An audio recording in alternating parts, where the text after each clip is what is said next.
Today we're going to hear from financial institutions, representatives from the higher education institutions, consumer advocates, and students about financial products that are marketed to students enrolled in colleges and universities. Before we get started, I have a couple housekeeping items. As you can notice in the back, we have a camera. This event is being live streamed, so please be mindful as you move around the room. If you are speaking, please use the microphone, introduce yourself and your affiliation. Also, keep in mind this event is open to the public and there are members of the press in the audience. If you happen to be tweeting about this event and you know what Twitter is, please use the hashtag BankingOnCampus. You can also follow the event on CFPB's Twitter and Facebook page. During the event, if you have any questions, you can please post those questions on CFPB's Twitter page and Facebook page using the hashtag BankingOnCampus. At the end of the forum, there will be an opportunity for public comment. If you are interested in speaking, you need to sign up on the commenter page, which is out in the foyer. Some members of the public who were not able to attend did submit videos about their experiences on banking on campus. Time permitting, we will be showing those videos. Did submit videos about their experiences on banking on campus. Time permitting, we will be showing those videos during the public comment period. Just a reminder, the comments expressed by our guest speakers and the members of the public are their own and not intended to represent any federal or state agency. For the housekeeping things for the people inside the room, bathrooms are around the corner. The female bathroom is locked, so talk to the foyer to get the key. And most importantly, please turn your cell phones to vibrate because we still want you tweeting about the event. All right, to kick off this event, it is my pleasure to introduce Richard Cordray, the Director of the Consumer Financial Protection Bureau, to offer some remarks.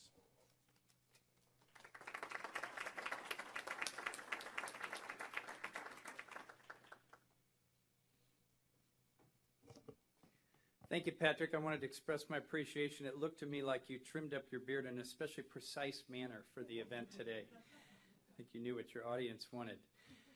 Thank you all for joining the Consumer Financial Protection Bureau today for our Banking on Campus Forum. I'm pleased to welcome officials from the Department of Education, the Department of Treasury, Federal Deposit Insurance Corporation, and the Federal Reserve. Most importantly, I'm pleased to welcome students for whom we can and should do more to ensure that our financial system is moving them forward instead of backward. This month marks the 5-year anniversary of the worst financial crisis since the Great Depression. We've all heard how reckless behavior on Wall Street led to millions of jobs vanishing and trillions of dollars in household wealth evaporating. But less talked about is the impact on young people who were innocent bystanders. The financial crisis battered so many families who were suddenly less able to pay for the ever-increasing cost of college. The crisis also meant lower revenues for our cities, counties, and states, which ultimately led to cuts for our public colleges and universities, making tuition surge even higher. All of this has led to the total amount of outstanding student debt climbing to nearly $1.2 trillion, according to our latest estimates. In recent years, Congress has enacted reforms to help students with various financial products and services. Universities and colleges can no longer get paid to promote certain lenders of student loans. And universities and colleges have to disclose if they're benefiting by promoting certain credit card companies. These reforms have helped protect students, but they do not apply to other products marketed in partnership with schools, such as debit cards and checking accounts.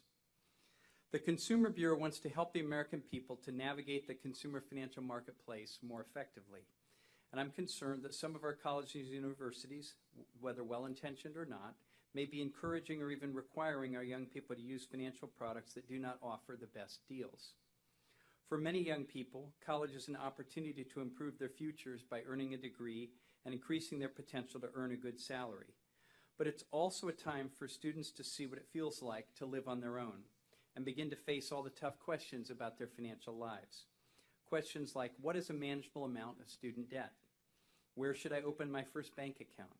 Should I use a credit card to buy my books? Students and their families trust our colleges and universities for fostering ideas, learning, and betterment. These institutions can greatly influence the decisions that young people make because students want to believe that their school looks out for them and puts their interests first. Unfortunately, trust in higher education can be undermined when schools are not careful about whom they partner with to provide their students with financial products and services. We're distressed to hear that some students feel pressured to use specific products and may be unaware that when they sign up for those products, their schools are secretly making money. In February, the Consumer Bureau released a request for information to learn more on this subject. Our goal was to engage with the higher education community about how they structure their marketing partnerships with financial institutions. Today's forum is a further continuation of that effort. To date, we've heard from many school officials who are looking for guidance on how to make sure their students start off on the right financial footing. We've heard from many others across the spectrum as well. The Consumer Bureau is committed to working with everyone involved to ensure that students and young consumers have the opportunity to make financial choices that are sound and sustainable. Together, we can chart a path forward to help students better navigate the financial marketplace. And we can help ensure that our nation's colleges and universities are deserving of the trust that the public places in them. We look forward to today's forum. Thank you.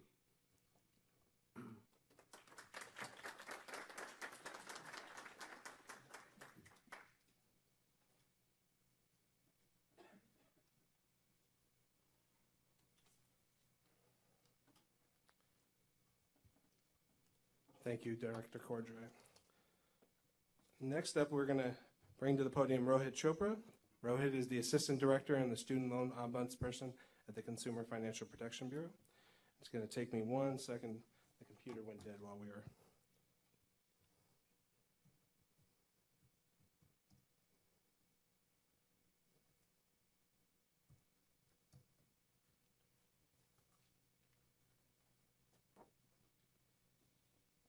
Welcome again to the CFPB's Banking on Campus Forum. The Bureau opened its doors in 2011 to create a level playing field for honest providers of financial products and educate consumers on how to make better decisions. As Director Cordray discussed, colleges and universities can be a very valuable partner in these efforts. Let's look at the state of play in the market today and over the past few years. Colleges and universities have long played a role in the student financial services marketplace. Traditionally, just 15 years ago, student ID cards were able to be used to pay for laundry and access the dining hall. But now people are able to access a host of products. Institutions have partnered with banks and non-banks to offer the old FFEL student loan program, private loans, credit cards, student checking accounts, and the closed-loop store value card I mentioned earlier. To better understand what was going on, we published a notice in the Federal Register and received a wide range of responses from a variety of stakeholders. We also spoke with a number of school officials, financial providers, and other experts to learn more. The input from stakeholders has yielded a number of very initial observations. First, while partnerships do have the potential to provide a great amount of benefits to students, there have also been challenges in the past decade. Second, product marketing partnerships have shifted away from credit cards and student loans and towards student checking, debit, and to a lesser extent, prepaid cards. Three, companies monetize these relationships with schools through a number of business models or a combination thereof. Fourth, affinity products arranged by colleges generally do not appear to have more attractive product features compared to other student checking products not arranged through schools. And finally, arrangements between financial institutions and other providers with institutions of higher education on many student banking products are not well understood. While these partnerships have the potential to provide benefits, there have been challenges, and while most schools and financial institutions were not engaged in troubling practices, there were some trouble spots in the student lending and credit card markets in the past decade. In student lending, the New York Attorney General and others found questionable conduct by school officials, where some university personnel were found to be accepting compensation and gifts from lenders in exchange for being included on schools' preferred lender lists. There were also in-kind contributions to schools, such as contributions of staff support provided at no charge. And in the credit card market, we saw a number of practices where issuers offered credit cards, sometimes giving gifts in exchange for a credit card application. But the Higher Education Opportunity Act of 2008 and the CARD Act of 2009 led to significant changes. Now, schools must clearly disclose the method and criteria used to choose lenders appearing on any preferred lender list. Schools must develop a code of conduct, including prohibiting conflicts of interest between student lenders and institutions. And there's generally a restriction on co-branding. The CARD Act now restricts the use of freebies in exchange for card applications when marketing on campus. And credit card issuers who enter into affinity agreements must submit agreements to a public database, first administered by the Federal Reserve Board of Governors and now by the Consumer Financial Protection Bureau. Last year, federal regulators reached a settlement with a major provider of student debit card products. The Federal Deposit Insurance Corporation reached a settlement with Higher One and the Bancorp Bank for alleged unfair and deceptive practices in violation of the law. The FDIC found that Higher One and the Bancorp Bank were charging student account holders multiple insufficient fund fees from a single merchant transaction. This allowed these accounts to remain in an overdrawn status over long periods of time, multiplying the insufficient funds fees that would be accrued. The FDIC ordered Higher One to pay restitution to approximately 60,000 students and to pay significant civil money penalties. This settlement was a surprise to many, including school officials. Financial product marketing has shifted away from credit cards and student loans and towards student checking and debit and prepaid cards. According to the CFPB's College Credit Card Agreement database, where issuers must disclose these agreements, the number of agreements significantly declined from 2009 to 2011. It now appears that there are more relationships on debit, checking, and prepaid cards than there are with credit cards. There appear to be two main types of arrangements that are worth noting. First, student ID card bundling. Colleges and universities often allow students to use their identification cards to access banking services or partner with banks to offer checking accounts, often which carry the university's brand. Financial aid disbursement cards and accounts. Many schools have financial aid disbursement arrangements to disperse credit balances of Pell Grants, scholarships, and student loans, often allowing the student to choose the funds on a debit or prepaid card. These are generally not prepaid cards, though some evidence indicates that this is increasing. Providers in this marketplace monetize these relationships through a combination of business models. Acquisition.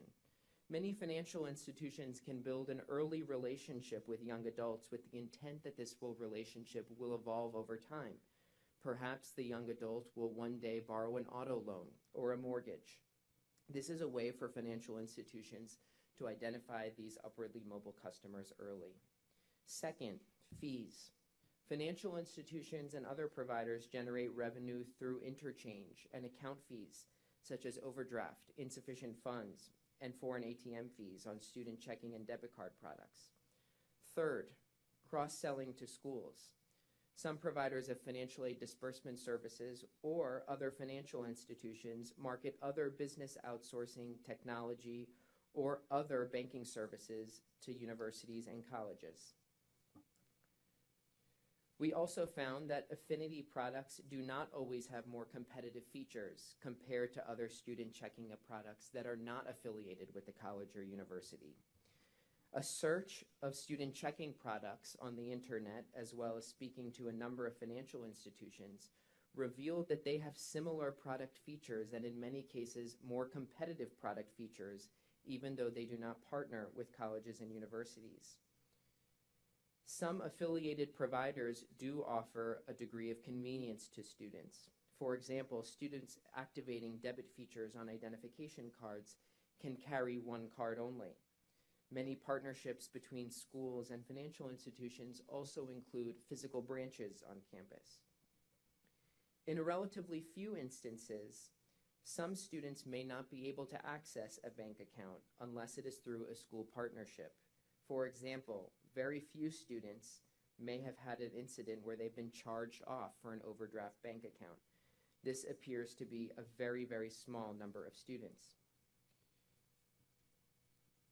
Fifth, arrangements between financial institutions and school to offer student banking products are not well understood. The National Association of College and University Business Officers issued best practices last year, and you'll hear more from them today. This included a provision that schools publicly disclose terms of arrangements. While many of these agreements may be technically public through public records laws or through direct request, they do not seem to be clearly and conspicuously available on university websites or other sources.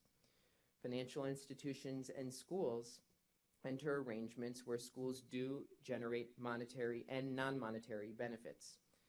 According to the association's survey, 30% of bank contracts, and this is admittedly a small number of schools, included revenue sharing, which include commissions paid to schools for each student account opening.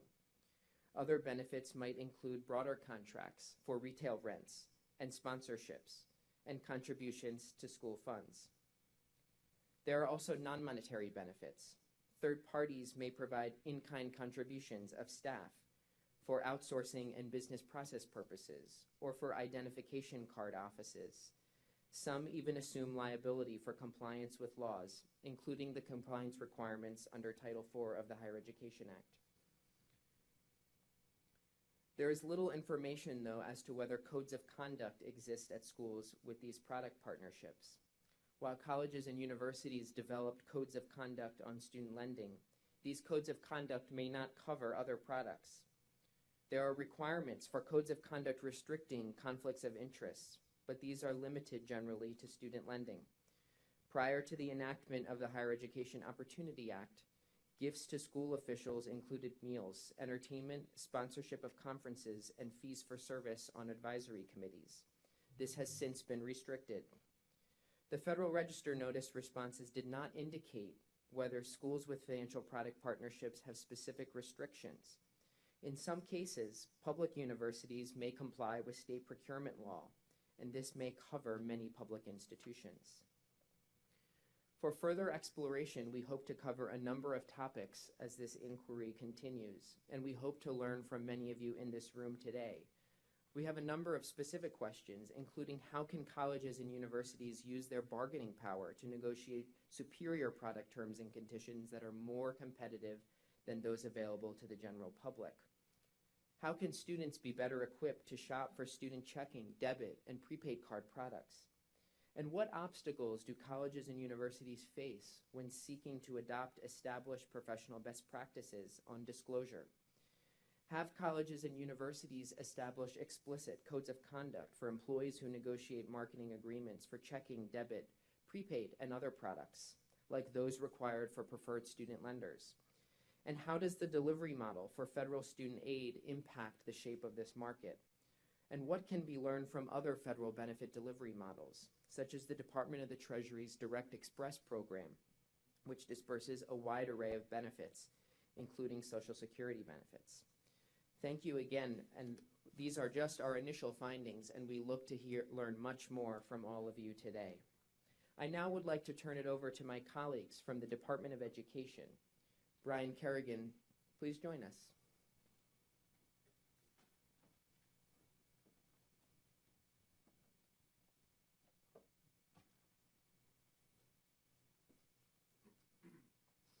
Thank you very much. My name is Brian Kerrigan, and I have a colleague here, Sarah Warner Morgan, and we'll each be speaking about 4 or 5 minutes. I didn't actually time my presentation, but I'll try to keep it down. I noticed when I first got this invitation that they indicated that we should try to stay out of the weeds, and that's a little bit of a problem for me because most of my professional life is spent in the weeds, but we'll try the best we can. Now, we understand that the presentations here are from a lot of people from a lot of different backgrounds, and for us that's very good because we're in a continuous process of trying to do what we can to make the process for students better all along, and I fully expect to learn more here than impart knowledge to you folks. All right, let's see, first thing, can we go there? All right, general principles. The first 3 slides basically that I'll talk about, and by the way, this has to be the shortest PowerPoint presentation I ever put together. But the first 3 slides are just kind of some general background, more or less, And then Sarah will be getting a little bit more into the nuts and bolts of how students actually deal with the banking on campus. But the first one, the general principle, of course, is to promote sound management of funds. And that's an overall principle we want to always keep in mind. We do recognize that the funds that we're talking about here belong to the students. The second principle, the institution is merely a trustee of student funds. These funds are not intended for the institution. The institution obviously ends up with probably the bulk of the funds legitimately because the funds go for tuition fees, room and board, and things of that nature. But the funds do belong to the students, so we want to keep that in mind. We also want to keep in mind that part of our job, we want to minimize costs to the federal government as we put rules out for student financial assistance. And we also want to minimize as much as possible, completely if possible, cost to the student. Again, the funds that the student gets in student aid funds belong to the student, and we don't want to see much, if any, of those funds or many of those dollars going to something other than educational expenses that the student might incur.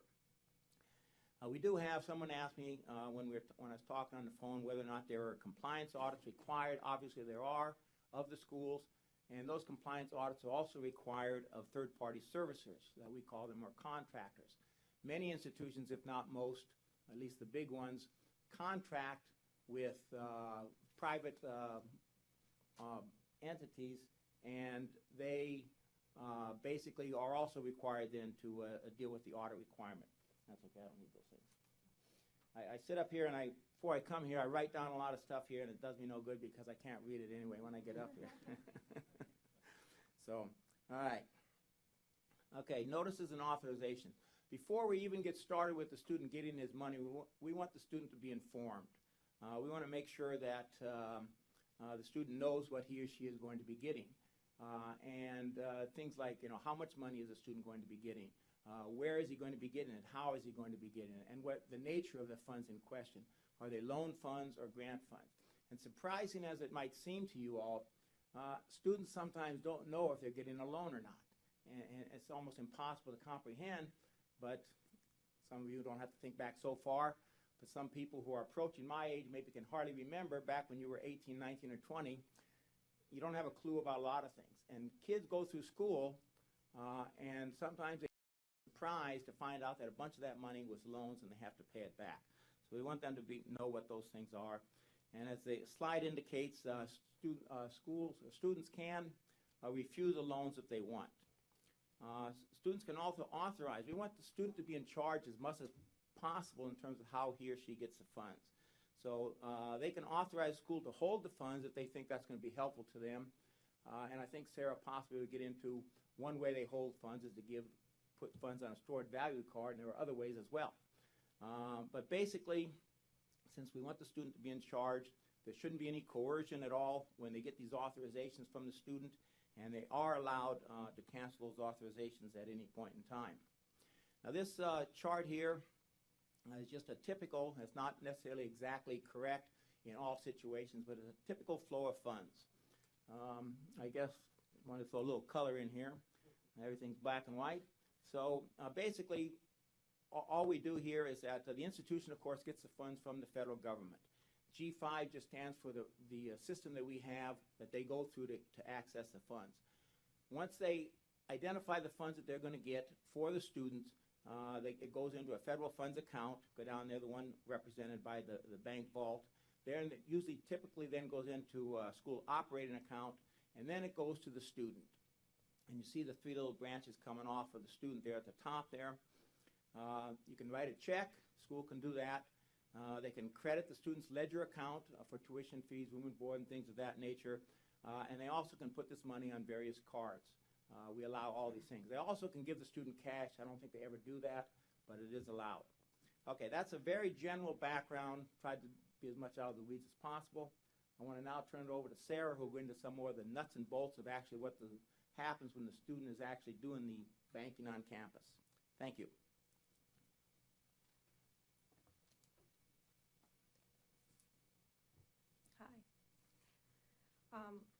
Usually, the money is, the institution gets money from and puts it in their federally insured or collateralized bank account, and then they have to do something with it.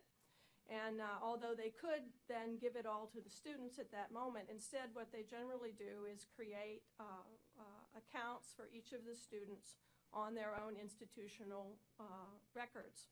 And they credit those accounts with the amount of each student's award. And they do that because then they're able to deduct the certain amounts that the school, that the student owes the school.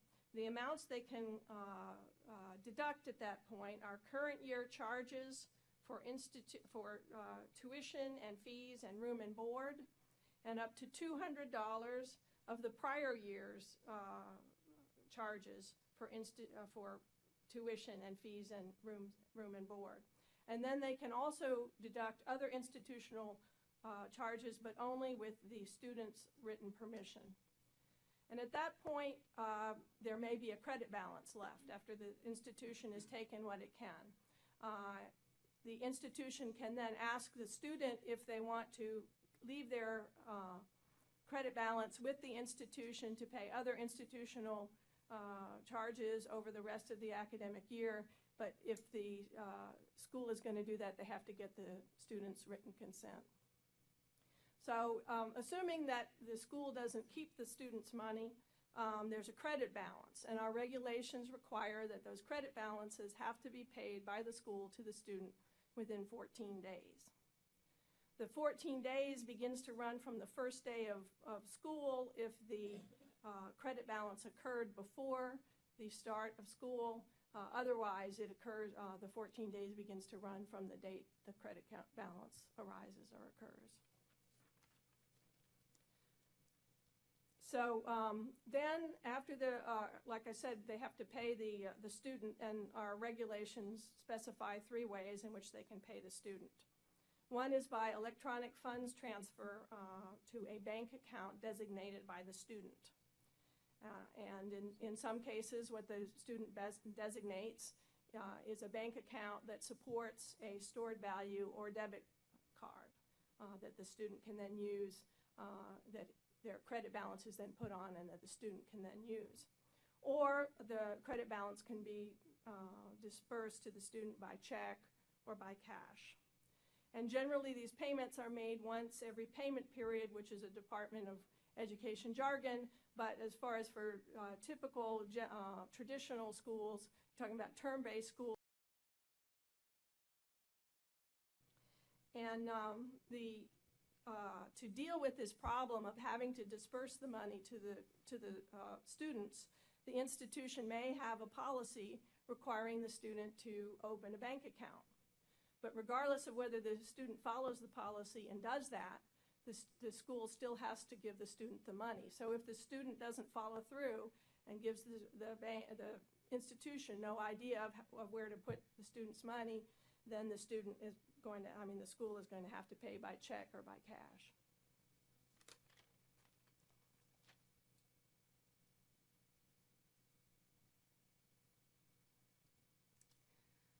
So that leaves us with the institution having to figure out where they're going to put this money.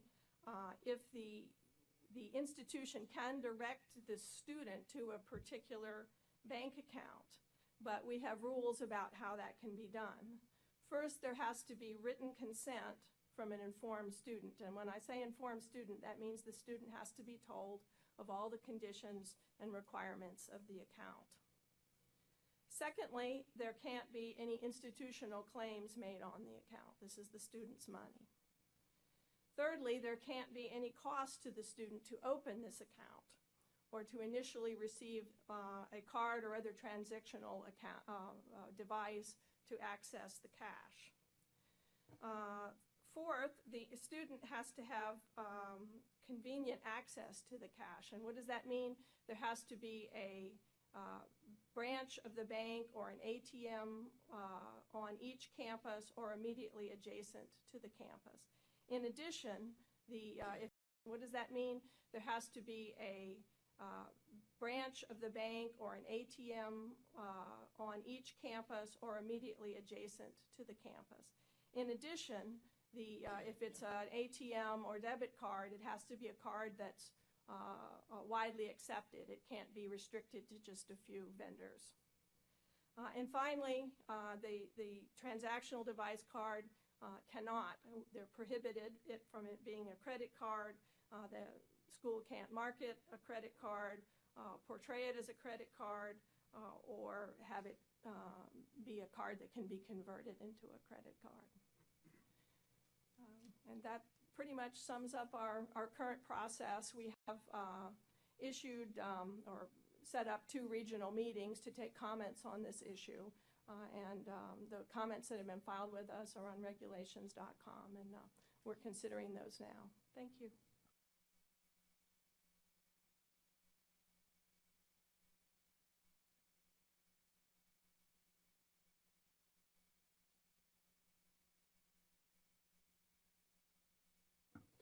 Thank you very much.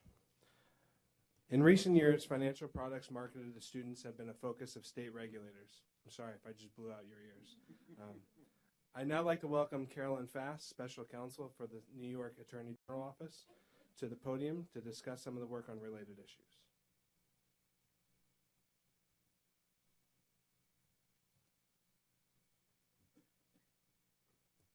Hi, good afternoon. My name is Carolyn Fass. I'm at the New York Attorney General's office. And today I'm going to talk briefly about some of the work that our office did.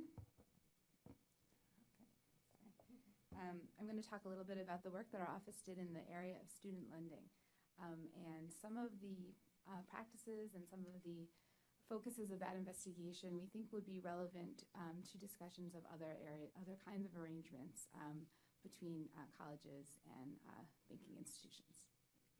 So just by way of introduction, this investigation occurred primarily back in 2007 when there was a competitive market for private student loans, very active and robust kind of market, and also there were, at the time, federally guaranteed loans that were being offered through private lenders. And lenders were obtaining their business through relationships with colleges and universities rather than primarily through direct marketing to students. And that was because students were relying very much on the advice of their schools. As one would think, students trusted their schools to provide advice that was unbiased and that was based on students' best interests. Certainly that was happening in many cases, but also what we came to learn was that many lenders did provide some incentives either to schools and in some cases to individuals in return for some benefit to the lender to get student business. And these were generally undisclosed kinds of conflicts of interest that influenced the kind of advice students were getting. And this was considered to be sort of just, this is how business was done. And in many cases, people seemed surprised that our office found it to be problematic, at least initially. So just also a little bit of background, the way this was done was that most schools did, and in fact many schools still do, provide recommended lender lists to students. And again, not that in itself is not a problem at all, and it's very helpful to students who don't know how to make decisions about what is a good deal for them. Typically, students would very much rely on the advice of their students, and they would, as many as 90%, would just take whatever was on the list, maybe the first one on the list, maybe they would look at the couple of the ones on the list, but it was very influential for students. Some schools actually discouraged students from taking lenders that were not on their list. Some either stated or gave the implication they didn't have a choice as a student. And what we learned was that some of the lenders were, in order to get on the preferred lender list, were providing various kinds of incentives, which I will talk about in a little bit more detail in the next couple of minutes. Okay, and one thing they were doing was a revenue sharing kind of arrangement, which is just essentially where a lender would enter into an agreement with the school to provide a percentage of the principal of the loan for each lender so that the school essentially would make a little bit of a profit or get some kind of compensation for each student that took out a loan. Generally, in everything that we looked at, this was not something that was disclosed to students, and it was very common. It was really, again, sort of how business was being done. There were many prominent lenders and many prominent schools that were engaged in that type of arrangement. We also saw some, in certain cases, as has been mentioned, that there were benefits to schools in many of these arrangements.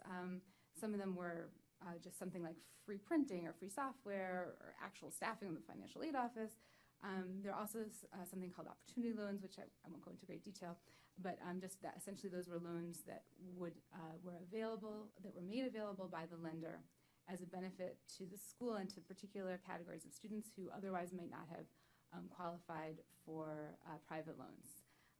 Again, not in and of itself a bad thing, but potentially problematic if this was part of the decision-making process for what lenders were being selected, in addition to, or instead of what was the best loan for students.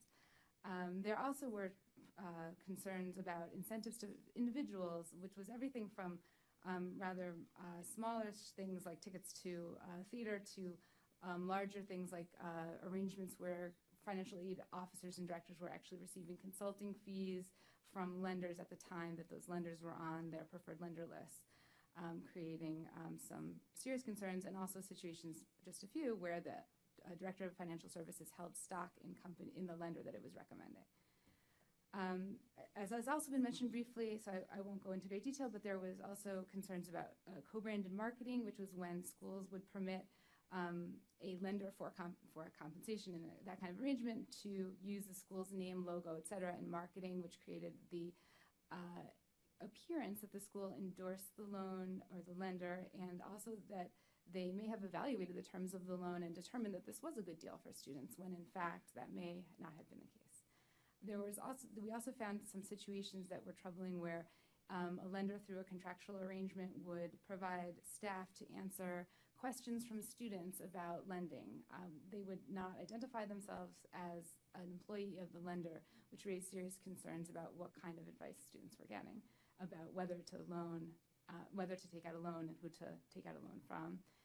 Just in summary, what came out of this, as has been mentioned, was the development of a code of conduct, a lot of agreements where individual colleges agreed to adopt a code of conduct, and in some cases to return money to students that they had received through revenue sharing arrangements. That resulted in some restitution to student borrowers. In addition, the code of conduct that was developed became New York state law, which was very useful in terms of making it a universal requirement, and parts of it were adopted into federal law. I won't go into great detail about that because I don't think that's probably necessary to do, but so many of the identified problematic practices were and now are prohibited in New York, and I'd just like to highlight that the New York state legislation actually requires that lenders be chosen based on the best interests of the students. The federal legislation is similar in many ways. It prohibits many of the same kinds of problematic practices. And then finally, just how does this relate to other arrangements with banking institutions? Well, we think that there is a concern with arrangements between schools and financial institutions that result in benefits to the school that may be, in a certain sense, subsidized by charging higher fees to students, or even if they're not actually subsidized, that students may not understand that they have choices, that students may be influenced by their trust in their schools, that they're getting a good product when in fact that might not be the primary consideration of the school in choosing the arrangement. We think that schools should be committing to evaluating any kind of arrangement like this based on consideration of the best interests of the students, and also schools need to be fully transparent about the terms of the arrangements and should ensure that students have access to alternative options. Thanks very much.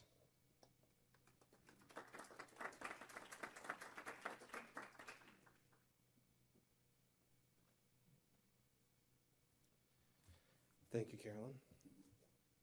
Next up, we're going to hear from several individuals and organizations who submitted comments to the request for information earlier this year.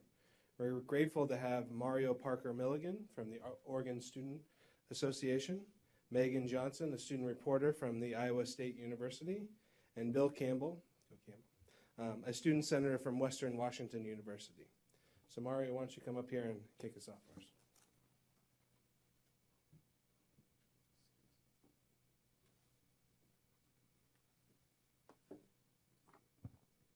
Good afternoon. Good morning to my friends on the West Coast. My name is Mario Parker Milligan, and I'm the current legislative director for the Oregon Student Association. OSA is a statewide nonpartisan nonprofit that focuses on access and affordability issues within Oregon's higher education system and electoral advocacy. Last election cycle, we successfully registered over 50,000 students to vote, which was more than any party or non-partisan group in Oregon's history. I want to specifically thank the CFPB for inviting myself and other student advocates here today. I'm also the former student body president of Lane Community College in Eugene, Oregon, having served from 2010 to 2012. There I studied everything from journalism to economics, political science, and dance, believe it or not. Most of my extracurricular activity time spent over the 2 years was focused around legislative advocacy, specifically for community colleges and universities, specifically keeping public education public, fighting tuition increases, and fighting policy that created barriers to higher education. In my mind, the Hire One financial aid disbursement contract at Lane Community College was a barrier for students there, myself included. When I began my college career, I remember receiving my first financial aid refund, what was left over from tuition and books and fees in the form of a check, and that lasted for a term. Soon we started seeing the shiny debit card poster plastered all over campus with the college's logo covering the front. The pitch, an easy way to access your financial aid. I thought that this was a pretty cool idea, and it seemed like an easier way to access and use my money, even though I had already had a checking account at the local credit union. I knew I could get my aid more quickly rather than waiting a few more days for a rather large check to arrive and clear my bank account. It seemed like a time saver and an efficient way to keep track of my loans and grants, and since it had the college logo on it, I trusted that the account was serving my interest. That wasn't on the poster. What wasn't on the posters up on campus or in the mailings that we received was a clear description of the fee schedule associated with the card, and I quickly learned how much it was costing me to keep and use my aid on that card. I learned how much it was costing me to keep my money on there. So rather than continue to incur those fees, I decided to take all of my aid out of that account and deposit it into my credit union account. A few months later, I got an email from Hire One saying I had an overdraft on that account. And I was really confused because I hadn't used that account in several months. So I logged back on and saw, in fact, that there was an overdraft due to inactivity. I couldn't believe that. I had chosen actively not to use the account and was getting penalized for it. The next term, I tried to avoid Hire One altogether by having the company send me a check rather than go through the direct deposit route. Like I mentioned earlier, the whole check process was substantially longer, was a longer wait rather than having it dropped right into my account. But this one term I tried it. And then the next I inquired about doing it, and the firm was no longer offering that service. Again, the barriers to getting out of Hire One continued to mount. My experience wasn't unusual. Students I interacted with on a day-to-day basis had so many issues with this service, it quickly became a priority for the student government. Among the fees associated with a debit card was the per swipe fee of 50 cents every time the student used a PIN to purchase anything rather than using the credit option. Yes, I repeat that students were getting charged for using a debit card as a debit card. Lane Community College is a place where 72% of the first-year students get loans, and 63% receive federal Pell Grants. These are the same students shopping at discount grocery stores and getting gas at the most affordable gas stations. The problem, these are places that don't accept credit cards. They only accept cash, check, or debit cards. So oftentimes these businesses assess their own fees for paying with a debit card. And I highlight that fee in particular because it's the one affecting students the most, catching a lot of students, myself included, by surprise. And it doesn't seem logical. But the fees aren't the only issue. Getting to your $8 is another can of worms. And for students who have these accounts, their only choice to get their funds fee-free is to rush to the Hire One ATMs when the disbursements are loaded into their accounts and wait in a very, very long line to get their funds, only to find that the machine has run out of money by the end of the day. For students who are opting out of Hire One, and who may have lost their card in the mail or even thrown it out because they didn't know that they were receiving that card, they're in deep trouble because they have to pay to get that card back or to replace the card, even if they opted out. And those cards must be activated regardless of whether or not you want to use the card to access your money. Plenty of students complained about that Hire One kept losing their paperwork they submitted to get the transaction to the other bank account authorized, which is yet another barrier. I repeatedly brought these issues up to the college administration when I was in student government, and we formed a work group to discuss the multitude of issues, and were able to get the college to not automatically re-sign a contract with them. We forced an open process, and the college put out a RFP, a request for proposal, for the service. They refused to go back to cutting checks, expressing the enormous amount it would cost the college. And we met with the CFO on campus and talked to our college president repeatedly, specifically talking about these concerns. We were angered by the seeming indifference that they had to these concerns, repeatedly tossing the issue back to the state because of their lack of financial support to enable the college to hire staff to do the service in-house. And as we went through the process, we negotiated a new service contract with companies like Hire One, Sallie Mae, Discover, and a couple of other companies, and it was clear our choices were abysmal. We were fighting over things that Hire One and the college wasn't open to changing, like the fees and customer service, or lack thereof. It wasn't a shock to me that Hire One was doing everything it could to keep using its bank account, to keep me from using its bank account, and not the account I had with my credit union. And the reason it was doing this was to charge me fees. While I felt captive to Hire One and its inescapable fee schedule, it is a for-profit company, so that is how it's going to act. And they were very clear with me and my fellow students about that. Business first, not students first. But the campus administration could have stepped in and either dropped the contract or intervene and force Hire One to change its terms. Instead, they just claimed that they were being forced to outsource because they had less revenue coming in. In the end, Hire One won the contract and continues to make profit off of students. Now that I know more about these contracts and about the amount of revenue sharing that it's still included in some of these contracts, I'm not sure I can believe this claim 100%. Plenty of colleges are out there making money off of these students' accounts. In these cases, colleges can't be trusted to make the best or most ethical decision on behalf of its students. And I don't think that any college could actively choose to enter or should actively choose to enter a banking or financial aid refund contract that makes college more costly for students. The bottom line is that the Hire One contract at LCC and across the country is increasing student debt there. And both Hire One and LCC's indifference are to blame. First, Hire One helps itself to fees through our loan dollars. I repeat, for students who are strictly receiving public grants and loans, these fees are being taken out of that money. And second, the college is letting this happen, especially at a time when student loan debt has outpaced credit card debt as a top form of consumer debt in this country and could chill the economy for a long time to come. I don't see why this collusion should be allowed to happen. I'm not so naive to think that cleaning up these debit or banking accounts or contracts on campus will immediately solve the student debt problem in this country, but cleaning up these contracts will send a few messages that I think are crucial if we were to keep college affordable for students now and into the future. The first message is to college administration, that you cannot sell out your own students. The second message is to companies like Hire One that are preying on financial aid recipients. Your business models are wrong. And the third is to students themselves that we care about making sure that college stays affordable and is a place that you can thrive. Again, I'm Mario Parker Milligan, and on behalf of Oregon students, thank you.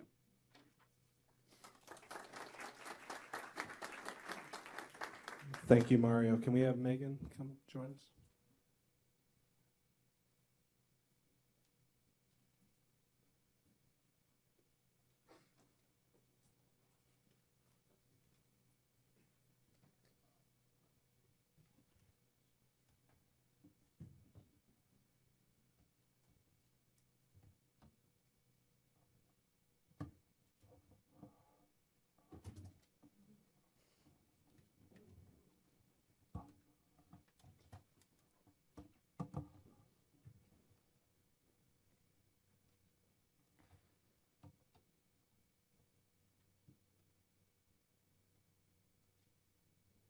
Okay. Hello, everyone. Okay, so for starters, I'm Megan Johnson. I am a sophomore at Iowa State University. I'm studying journalism, political science. And in the fall of 2012, I wrote an article for my campus newspaper, the Iowa State Daily, about the CFPB's announcement of an inquiry. They were going to be starting to figure out how college students were being marketed with financial products around campus. I focused my research and my article around financial products that are offered to Iowa State students. I wondered why the agency found it necessary to look into the marketing techniques of these products. I found that the CARD Act of 2008 set controls on marketing of credit cards on campus and set standards for which students can get credit cards through the school. This law has tightened up the kind of card that the ISU Alumni Association offered to students. It made the process more transparent. Since 2008, the ISU Alumni Association credit card hasn't been marketed to students on campus, but it is still offered. I also found that the CARD Act did not extend to our student IDs on campus that are linked up to a U.S. bank debit and checking account. Through the college and bank, our Iowa State identification cards can be duly used as debit cards to the U.S. bank, only of course. Those who do not do their banking through the U.S. bank can still use the many ATMs that are placed on campus.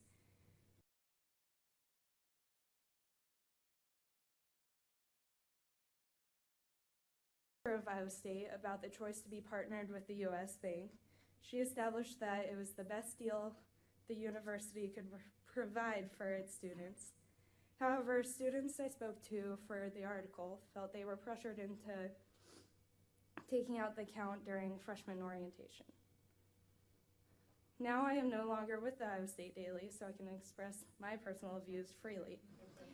I think that we need more options offered to us on college, or us as college students at Iowa State, or no options at all. When there's only one checking debit option, then we are captive to whatever fees are pushed onto us. If there were more banking options available, then we could shop around and find the account with the fees and other features we want. Right now, we feel obligated to take the U.S. Bank option, and that is just not right. I have lived within 20 miles of Iowa State my whole life, so I didn't really feel obligated to use the U.S. Bank card because I already had a bank that was close enough to me, but for many other students who are out of state, the U.S. Bank student ID card is the only option they are ever presented. Another point I want to make is that credit cards and debit cards are not essential to the learning that we came to college to do. So why are campus administrators willing to offer them? What is their motive? For Iowa State, the U.S. Bank partnership really is, or if the U.S. Bank partnership really is the best choice for the students, or is it benefiting the college instead? I'm not convinced that students actually need these financial products on campus. It is my wish that financial products are completely removed from the campus because they are not fair to students and they are not essential to our learning. I think this will be best for college students because it will take away one of our many distractions at college. We are at college to learn and to better ourselves for the future, not to be marketed at by banks and credit card companies. If that cannot happen, then students need strong protections from debit cards, just like they have from credit cards. I thank the Consumer Financial Protection Bureau for giving me the platform to express my views. Thank you.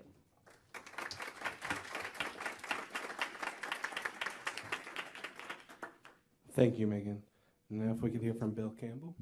And for those of you who are interested in speaking in the public comment section, remember the sign up is outside in the foyer.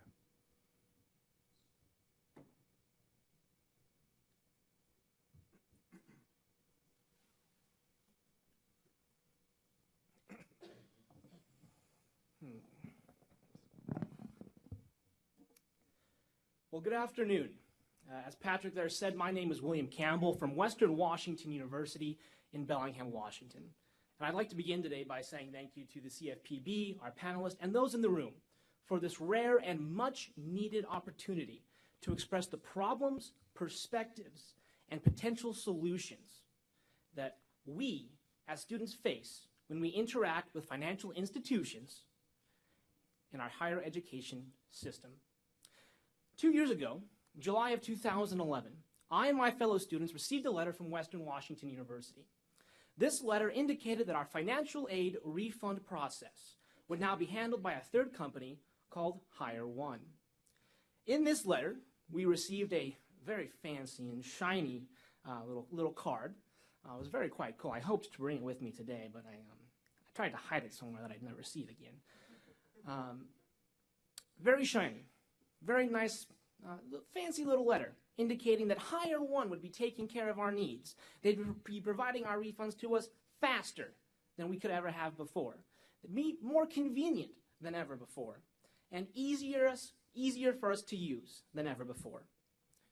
All three of those were very incorrect. The process for adopting Hire One took about 7 weeks at our university. We have a state law in the state of Washington, as does Oregon, California, and most western states. I'm not familiar with the East Coast. That requires when a public university like Western Washington University, a public state-funded university, when we adopt new vendors for any type of a service, we have to go through a process to make sure that that service is going to be competitive and best for our students. Hire One actually provides a number of services to universities on the West Coast. Their main service is a CashNet service. It's called CashNet. It's essentially your register and accounts receivable service that many universities use, including Western Washington University. Because they were already a vendor at our college, Hire One was able to automatically opt into other services. So our administration, in fact, only 6 people in our administration made the decision to opt in to Hire One in the financial aid refund system. It happened during the spring and summer quarter, which is the time where students are either graduating or not going to school. And so we, as a student government or as students, were not part of this decision-making process. There was no competitive level in which we were able to make a decision to adopt Hire One.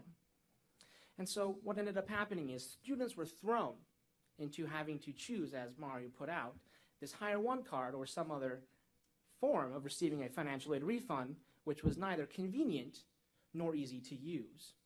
And so I'd like to walk you through a little bit of that process of what it means to choose the Hire One choice card. Essentially, you are given this card that every student has to use. No matter what, you have to use the account number to sign up for your account, whether you want a direct deposit, a Hire One bank account, or a check. You go online to their website, which is quite fancy and colorful, particularly large buttons, and I'm being very serious, large green buttons where you can say, click and choose the Hire One refund process. It'll take you about 3 minutes, and then you're done. If you would like to choose not to use the Hire One bank account, you have to click on 6 links. They are not colored. They are extremely difficult to find, and the process can take upwards of 35 minutes to choose another process.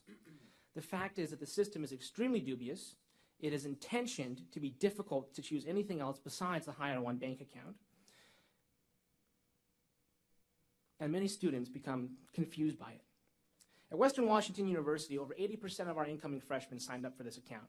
The number one reason that they gave, why, was because they thought that it was required. 25% of Western Washington University is minority-based students. 23% of those 25% signed up for the Hire One bank account. The fact is that, as Mario was indicating, the people who typically use financial aid and need it the most are those who don't come from a background where they're educated in financial means. You know, Benjamin Franklin was very famous for a lot of things. I liked him most for the quips. He liked to say that an educated person, can name a horse in 9 different ways, but they're still ignorant enough to buy a cow to ride on. You know, the fact is that our Western Washington University and most colleges and universities in general are very good at educating people, but they're not necessarily good at teaching common sense, and that's okay. You know, people need to learn on their own a lot of ways. And when we engage in a public market in our marketplace, we need to learn how to bank on our own. But the fact is that universities and colleges are in a very special place. They are framed as trusted and respected institutions that hold a special place in all of our hearts. Because when we get accepted to a competitive college, and we go there for our first time, 17, 18 years old, we don't know what we're doing, and we don't know necessarily all the decisions that we're making or how we're going to make them.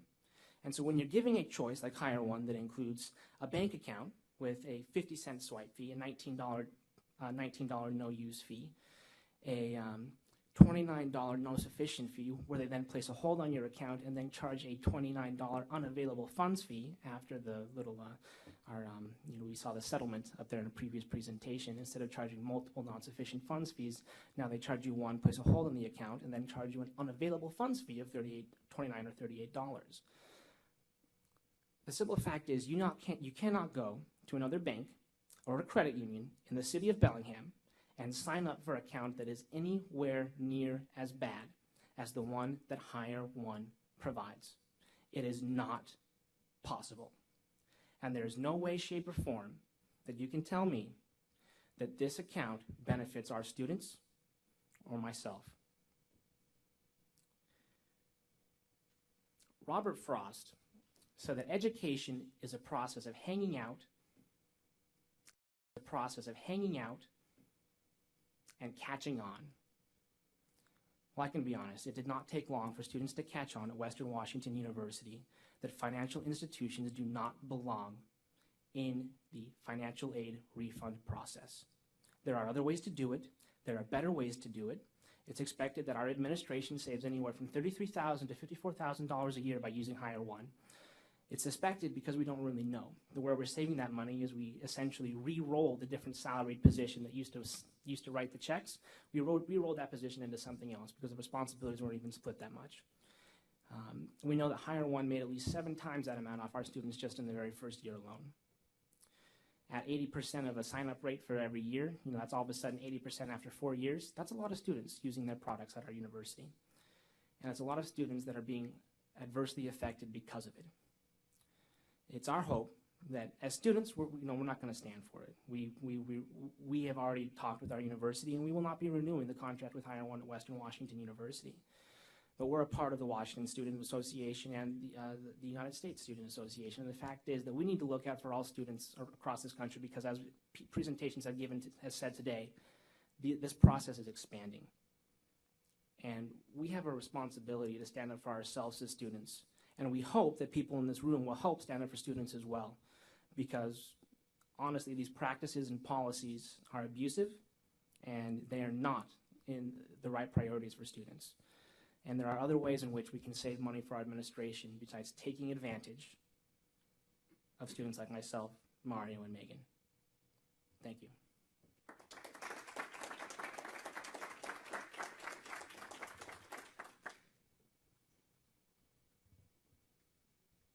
Can we give another round of applause for the 3 students, please?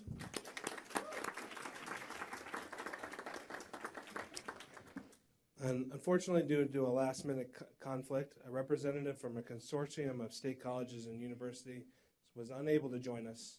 However, we are very pleased to welcome Ann Gross, Vice President of Regulatory Affairs with the National Association of College and University Business Officers, NACUBO, to join us today.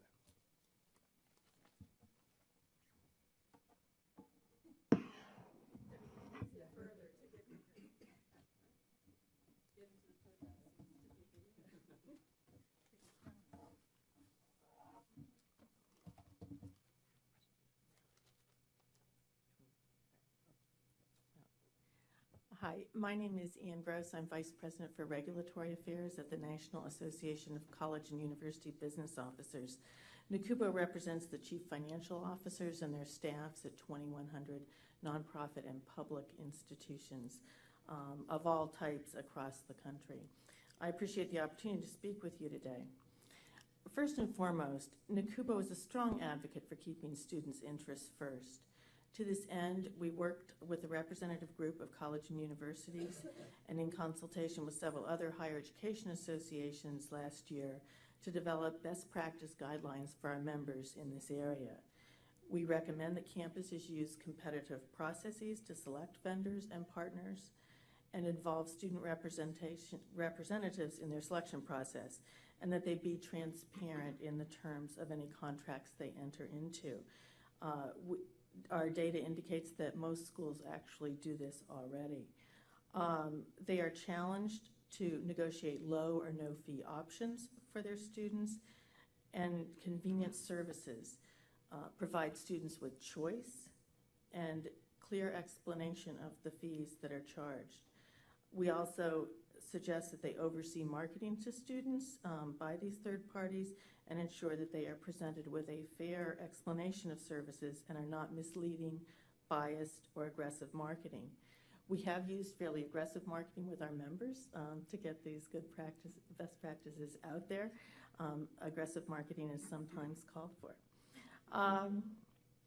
But as you are all aware, consumer finance world is changing rapidly. Gone are the days when students line up in front of the bursar's office on a certain day in September to collect their credit balance refund checks. I don't think students would stand for it. It wasn't good for campuses either. We believe that colleges in their broader role of educating the whole student need to encourage students to join the financial mainstream and to use the services of financial institutions. We encourage colleges to use electronic refund options for students. They are safer, faster, more convenient, and less expensive than paper checks. It's kind of scary for me to consider what an unbanked student does when handed with a paper check for several hundred or more dollars, maybe even several $1,000s. Do they go to a check cashing storefront across the street and get their semester's worth of money in cash and pay a fairly large percentage of it in a fee for cashing that check? It's kind of hard to figure what an unbanked student does with a paper check for that much money. And that seems to be kind of the worst of all worlds for an outcome for students. And our students, they don't operate with paper on much of anything.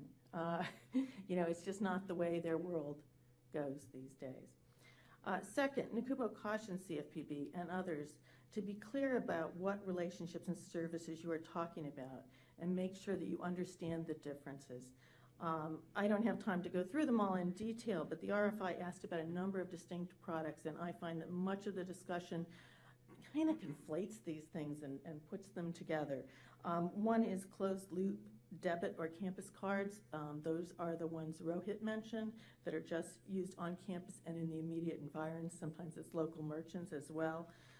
Those have been around for a long time. Credit balance disbursement services. Some of these involve checking accounts. Some of them involve prepaid or stored value cards. Some of them involve neither. So you need to know what you're talking about. Schools use a lot of vendors in a lot of different ways and have different levels of services that they contract out or that they feel that they need to help them do their job. Remember, partly with those credit balances, first of all, it's not all federal money. A student can have a credit balance on their account because of institutional aid, because of private aid, because they dropped a class and they're getting money back from the school. So it could be money that they pay themselves. So to assume that that number is all federal aid is a little misleading. Continuing on, there's student affinity checking accounts, and then there's affinity credit cards. So those are all very different entities, and we need not to mush them all together and talk to them as one thing. We need a rational conversation about these issues. There's been a lot of poorly constructed research and investigations out there that conflate very different products and services, add the total enrollments of all campuses to come up with these inflated estimates of their impact on students, and rely more on inflammatory rhetoric than on reasoned discourse. And I hope that this can give us an opportunity here at this forum for some of that reasoned discourse. NACUBO polled its members in summer of 2012 and received responses from just over 400 institutions. Only 12% of respondents indicated that their institution had a relationship with a bank that allows students to tie a bank account to their student ID card. Of those 12 12%. Only 30% indicated that the arrangement included revenue sharing. That works out to 15 institutions, or 3.6% of the respondents. So sometimes we talk as if these things are rampant and quite common when really they're fairly rare. We also collect benchmarking data annually that shows that only 4% by dollar volume of student credit balance refunds in 2012 were made to stored value cards, with a considerable difference by type of institution. These arrangements were much more common at community colleges, where they account for almost 20% of refunds going to the cards, whereas research universities and small institutions had 0.1% or less of their credit balance refunds going to stored value cards. I think everyone can think about the differences between the average community college population and that at a research university. They have a lot more students who come and take a class or two. There's a lot of churn in the population, and they may be much less to be banked. One community college shared with us that they had kind of resisted using one of these third-party servicers, but when they surveyed their students, they found out that 50% of them were unbanked because they said they couldn't get a bank account. New York Times reported a couple of weeks ago that there's more than 10 million people in the country who have been blacklisted by the banks and can't get bank accounts. So having a vendor who promised to give a bank account to any student who wanted one became an important consideration for that school. Third, we need to ensure that we are talking about banking services in the larger context of those that are available from various financial institutions across the country. And remember that colleges and universities are not the only types of public entities making these types of choices. Governments increasingly do so as well.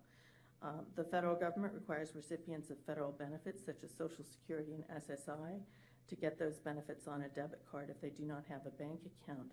And they've recently extended that to civil service pensions and to veterans benefits. Bank accounts and debit cards cost money. There are very few free ones left. I think that a lot of us grew up at a time when interest rates were much higher and you could get a lot of services for free because they loved having your money. And your money just isn't worth as much to anyone in a lay term these days. So things don't operate on the float like they used to. It's not easy to determine which set of fees are best for a given group of customers, such as students. We need to avoid the temptation to focus on one type of fee and use that as evidence of exploitation. I brought some examples with me of some fees that you might think were objectionable. But you know what? They're not from colleges. And if anyone wants to know, I'll share those fee schedules with you. They're from entities that you would think have much more bargaining power than any college in the country has. Fourth, the interests of colleges and universities often align with the interests of their students rather than oppose them. When colleges look for a less expensive way to provide enhanced services to their students, both win in terms of convenience, security, and efficiency. It's important to remember that a lot of this credit balance refunding activity goes on at an extremely busy time of the year under very tight time guidelines. Students need their money and they need it fast. So schools have looked for ways to get them their money sooner. When colleges can negotiate to provide options for students and at the same time provide additional outside resources for scholarships, academic program support, student activities, internships, and financial literacy education, it is again a win-win situation. There aren't easy answers here. It would be very easy to create enough of a fuss that colleges say, okay, we give, we're going back to paper checks. I'm not sure that anyone wins, much less the students in that kind of scenario. So I urge caution and rational discussion, please. And thanks for the opportunity to speak. Yes. So, Ann, could you tell us, you talked about some differences between community colleges and research institutions. Is there a fundamental difference between how private universities versus public universities negotiate these arrangements? I assume that the public universities generally have to comply with public contracting laws and others. Do you have any thoughts on this? Yes, public institutions do generally have to comply with public contracting laws. Often whatever they do is made public. And private institutions often have their own policies that require them to do very similar things, but it's not imposed from without. And then you asked about the differences, or you were just using that as for example, between research. Yeah, there are other institutional sector differences that you've noted, for example, or other characteristics such as differences between very large enrollment schools versus small enrollment schools. Mm-hmm. Yeah, I mean, there are a number of ways to slice and dice the enormous universe of colleges and universities in the country. And remember that my information only applies to nonprofit and public institutions. We have no for-profit members, so I do not have any data on what for-profit schools do. We actually do have a question from Twitter. Okay. Do colleges have leverage to negotiate better terms on bank accounts for students? Hashtag banking on campus. They do, to an extent, and a lot of them have. I would note that one college banking relationship that was in the news at the big banking accounts in the country, based on a survey of 500 banks, a week later. So, a lot of this is in the eye of the beholder. Which fee is better for this group of students, and would you rather pay a small monthly fee or pay these other fees? Which fees are fees that can be avoided, and which are ones that you can't get away from. It's really hard for me to tell you. I tried to do some research into different fees on stored value debit cards, and good luck with that. Their websites, I mean, you can do it, but it goes on after page after page after page after page, and there's just a little bit of difference, in the mix for each.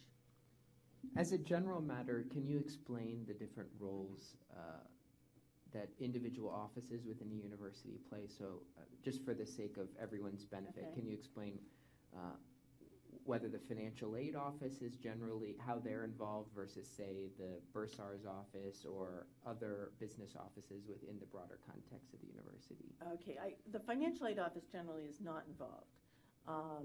This is, there needs to be, for good business practices and for federal government Department of Education rules, a real separation between the people who award aid and those who disperse it. So the financial aid office awards the aid. They don't get into paying it out to the students. So that is a business office.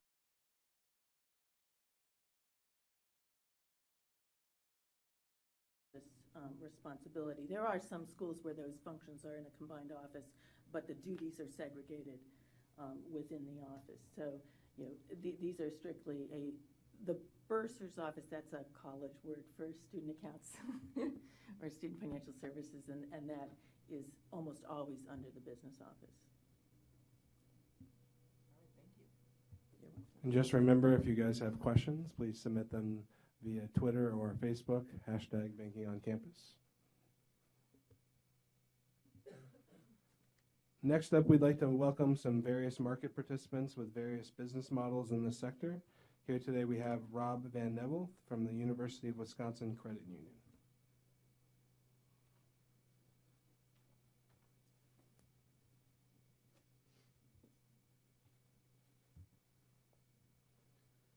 All right, good afternoon.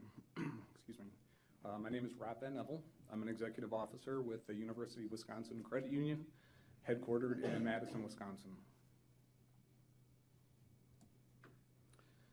Earlier this year, the UW Credit Union provided a written response to the CFPB's RFI regarding financial products marketed to students enrolled in institutions of higher education. We strive for transparency in all that we do, and we would be happy to provide electronic copies of our response if anyone's interested. My contact information is right here. A little bit of background and context on UW Credit Union. We were formed in 1931. We've got 175,000 members with $1.6 billion in assets. We have locations in 6 metro areas of Wisconsin, and membership eligibility extends to students, faculty, and admin at all 26 campuses of the UW system. Currently, we have over 20,000 enrolled student members. Our service to Wisconsin campuses includes ATMs, branches, debit-enabled student ID cards, and consumer financial education. UW Credit Union has over 20 years of experience providing on-campus ATM services and currently serves 7 college campuses. We never assess ATM surcharges at any of our on-campus or off-campus locations.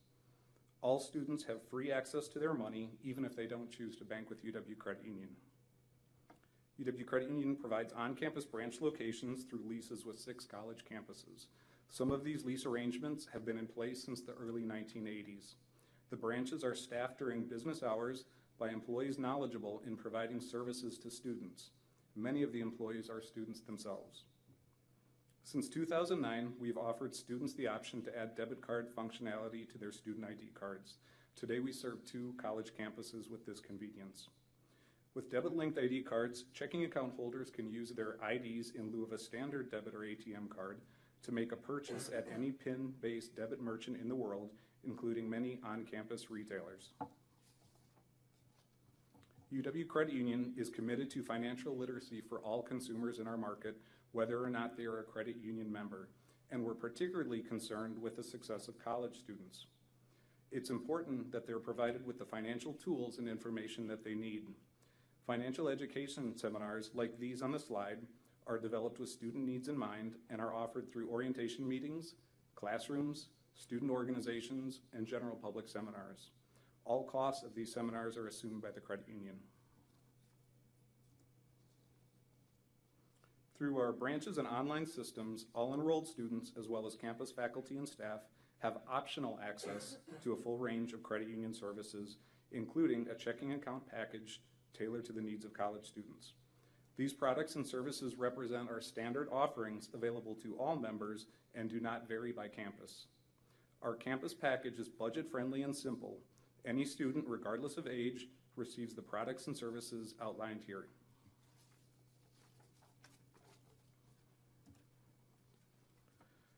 UW Credit Union provides students who desire a personal credit card an option that allows them to build good credit responsibly and maintain access to emergency funds while studying away from home.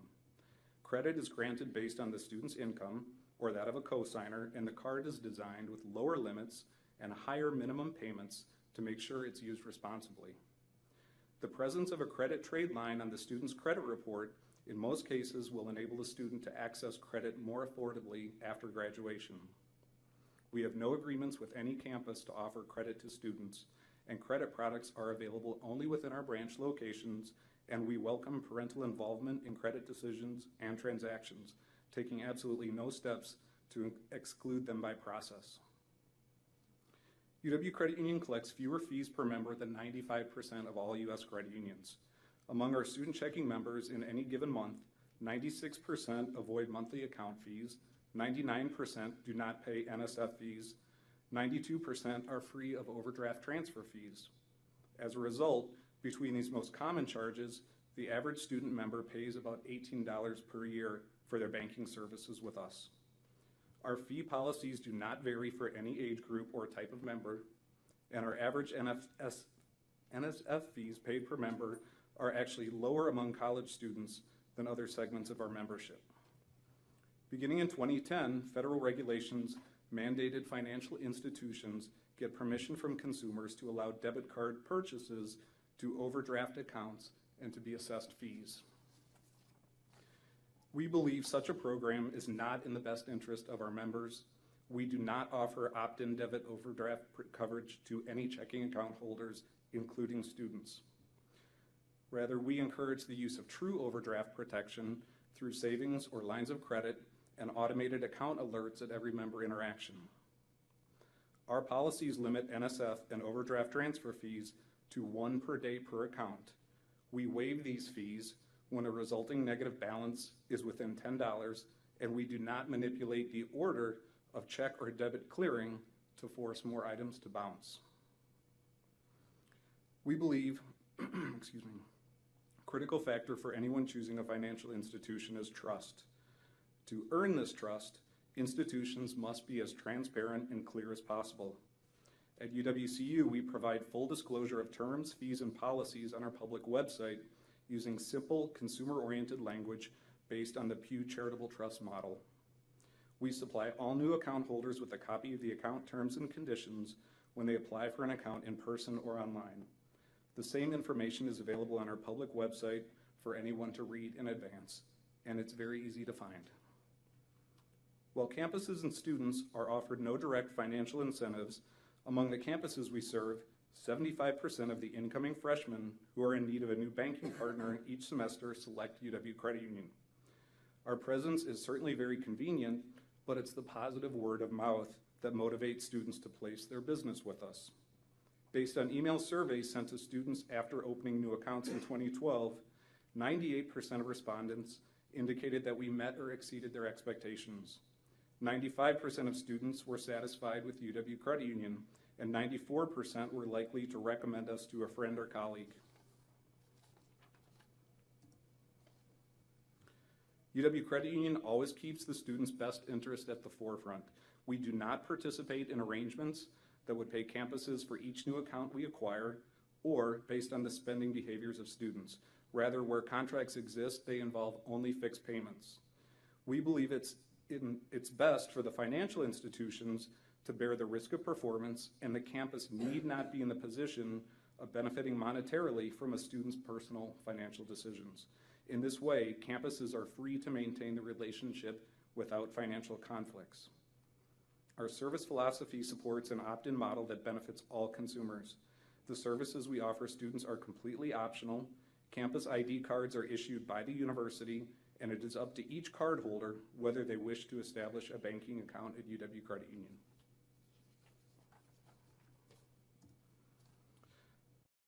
If there is an operational cost savings that would benefit a particular campus, we do not believe it's necessary for us to facilitate this process. We are aware that within the financial services industry, some providers seek to bundle this service with their other offerings in order to steer students toward a checking account product they also provide.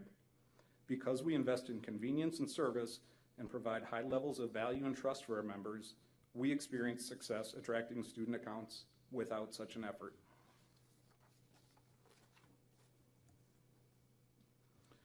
We believe that students are best served when they're able to make their financial decisions on their own time, without pressure, with access to choices and detailed information.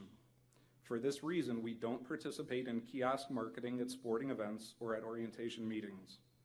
Our contracts with campuses do not provide any special or unique access to student information.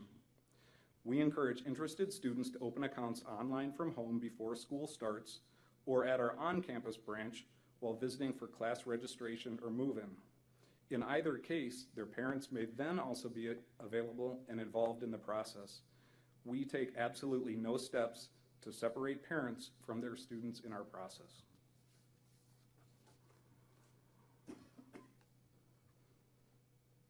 We believe that financial challenges continue to be a barrier to education completion for many students, and believe we contribute positively to the well-being of the community by providing sound advice, financial education, and low-cost products to students.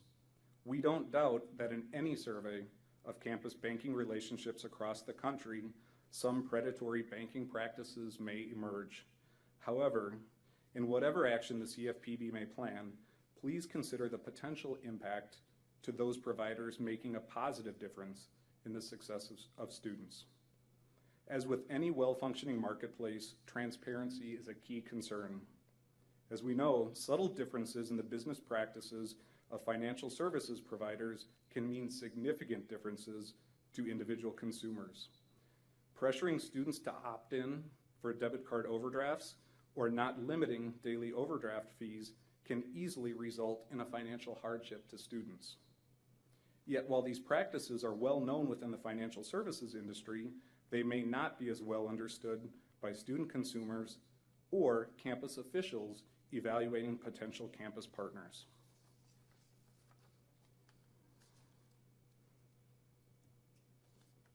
We believe the marketplace might be best served through greater understanding and transparency by simply publishing guidance on best practices for the campus-based marketplace.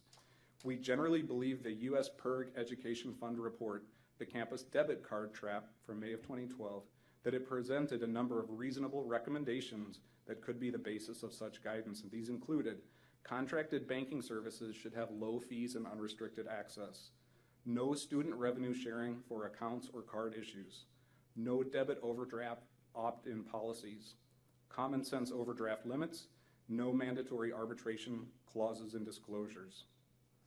We appreciate the opportunity to provide input on this important topic and look forward to continued discussion. We believe strongly in the importance of higher quality education and take seriously our corporate mission in this connection. And again, contact information if anyone would like a copy of the response. Thanks, Thank Rob. you. I have a quick question for you. Let's clap, yeah. So to what extent do graduates continue their banking relationship with you or your peer credit unions after they officially leave school? Sure. Well, I can speak most directly to our credit union. We are very fortunate to have a relationship with our members that continue for a lifetime in most cases. I think as students experience the value and build trust with the organization as they move on into their work lives following school, they tend to stay with us for their banking relationship as well.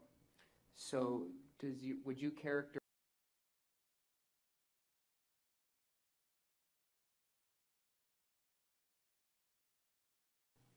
I would characterize it more as a loss leader.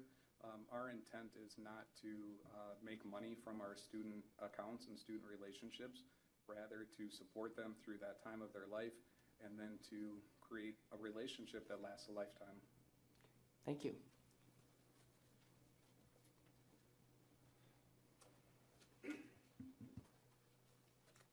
Thank you, Rob. Next up, we have Daniel Toohey from TouchNet, who will be addressing us.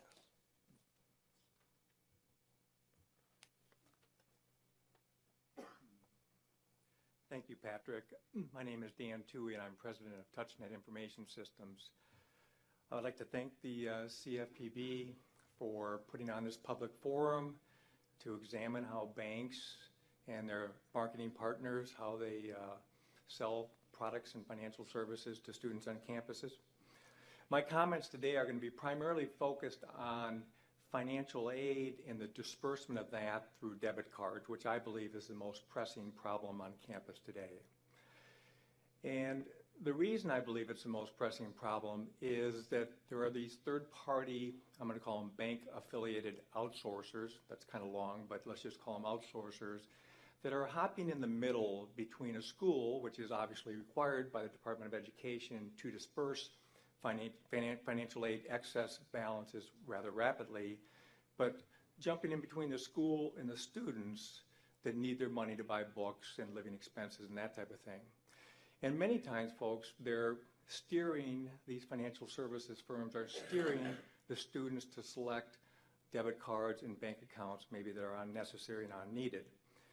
Oftentimes, these products are not very competitive, quite frankly, that you could generally go down to the local bank branch and get a better offer, or the credit union in many cases, which I'm still confused on why credit unions aren't playing a bigger role in helping students that are unbanked on campus. The result of this is students are literally spending hundreds of millions of dollars of fees that may be unnecessary and unneeded to enlist in these financial products just to receive their money through a financial aid disbursement. A simple Google search will lead you to countless numbers of stories and articles, including the Boston Globe today, and blogs by students that will, and even lawsuits that have been filed by students that will give you a really good handle on the situation. Before I delve further into it, let me just give you a little quick background on TouchNet, who we are. We are one of the leading providers of electronic payment, electronic billing, and electronic commerce services on campus. We focus 100% on colleges and universities, and our software and our technology can be found on approximately 30% of all campuses in the country. So about 6 million students and or their parents have access to using our systems on campus. So we have a rather large footprint in the marketplace. We have a product called eRefunds, and it helps our campuses disperse financial aid refunds electronically, faster, and cheaper. It's based on the direct deposit system, electronic funds transfers between banks to banks. It works just like your paycheck is direct deposited probably for almost everybody in this room. It's simple, it's inexpensive, it's reliable, it doesn't require the student to sign up for a new bank account, debit card, and it doesn't put another middleman in between that's charging the students more fees. Now, as I mentioned up front, there's kind of a growing trend towards the higher education community outsourcing this financial aid disbursement process. And there's a couple reasons why they're doing this. First of all, quite frankly, it's very difficult, as Ann mentioned, to disperse these funds quickly to students in the time frame that's allotted to them, to thousands of students at a very, very busy time of year. So clearly, it's a challenge for students to disperse, or not students, but campuses to disperse.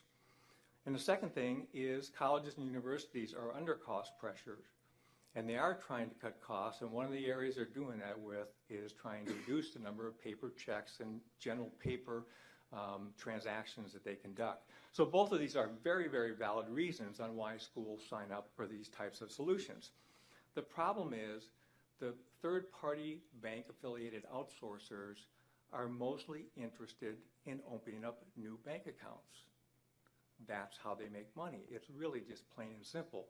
There is no money to be made in enabling direct deposit, like paycheck transactions through the banking system.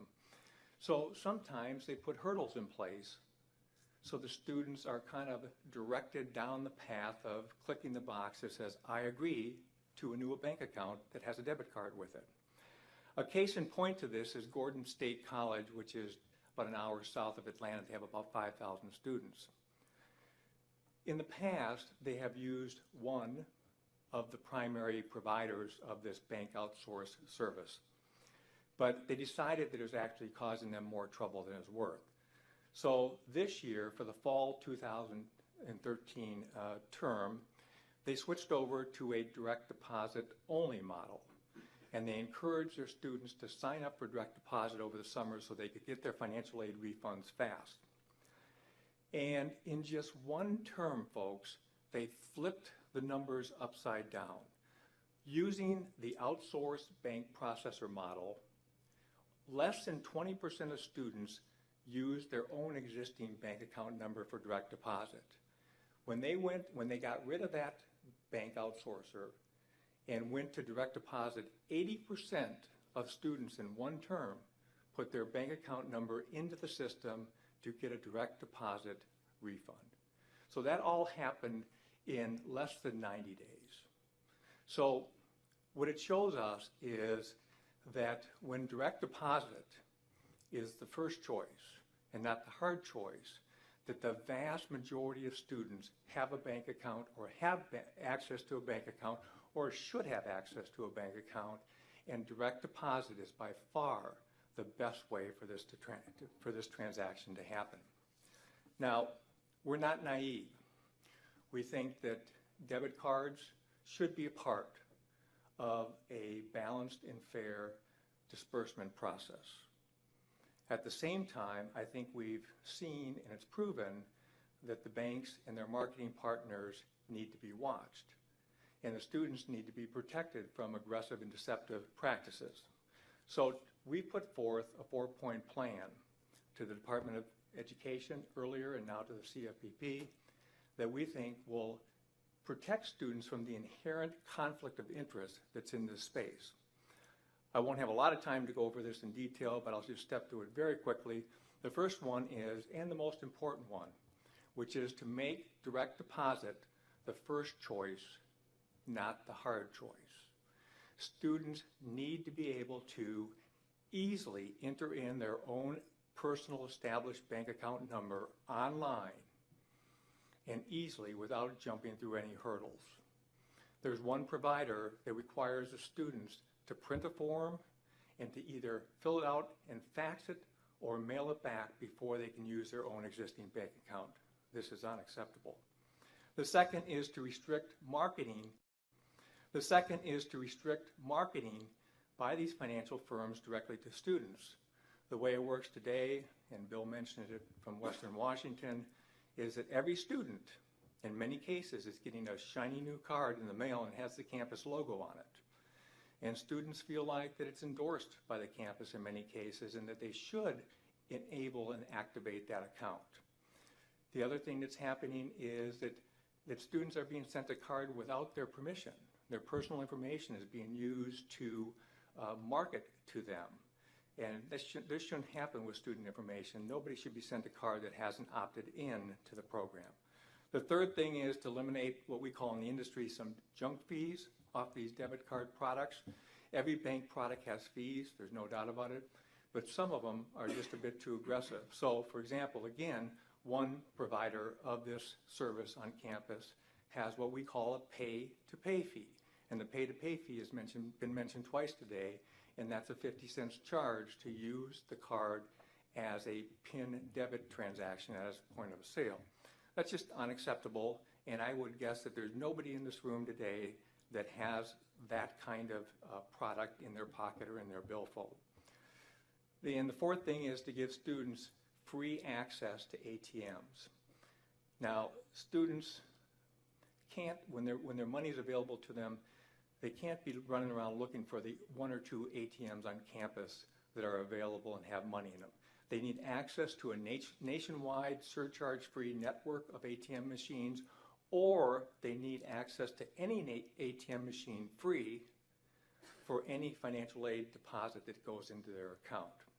So the ATM concept is very important as well. So these 4 points we think would enable debit cards to be part of a fair and balanced program and help schools be able to disperse credit balances faster and also give students a fair and equal choice in the matter. So I would encourage the Department of Education, I would encourage the CFPB, and even members of Congress to collectively continue to review this process and take some action here that basically helps students be protected from possibly some overly aggressive business practices that are happening in the marketplace. So I thank you again for your time.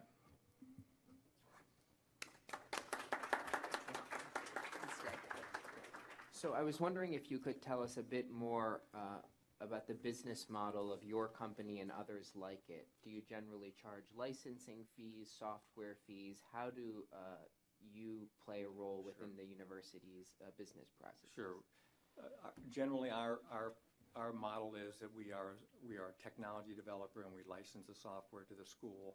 So I mentioned our e-refunds solution. That's one of 15 different software modules that our customers, our schools can license from us, and it's built into the suite so that they enable that and offer students the ability to get electronic refunds that way. And has your company ever assessed the idea of offering a bank account product in connection with the payment processing? Rohit, we definitely have and done some very serious research on that, and at times have considered bringing one to the market.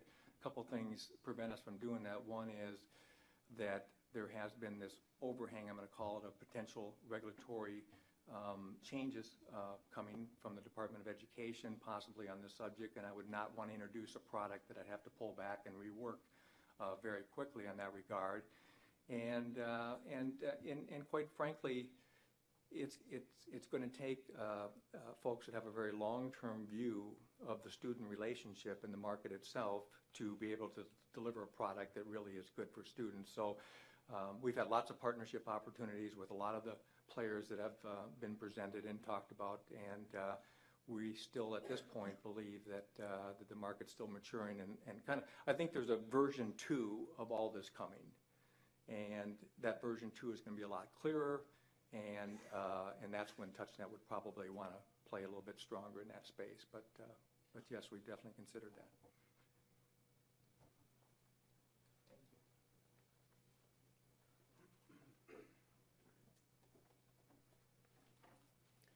You You guys are being a very good audience. Thank you. Our final speakers are leaders within organizations who represent consumers on a wide range of issues. We're happy to have Chris Lindstrom from US PIRG and Lauren Sanders from the NCLC, the National Consumer Law Center. Can we have Chris come up here first, please?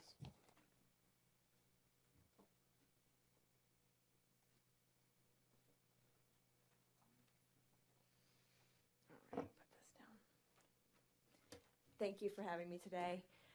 US PIRG is a federation of state-based nonprofit consumer organizations with 75 college campus chapters across the country.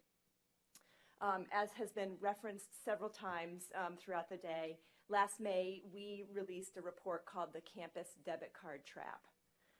The report found that 2 in 5 college students across the country now have access to a campus debit check card linked to their student ID card, and that many may come preloaded with their financial aid. As we've heard, these types of debit cards are aggressively marketed to students through financial aid disbursement and student identification channels. Both of those are essential to navigate student life on campus.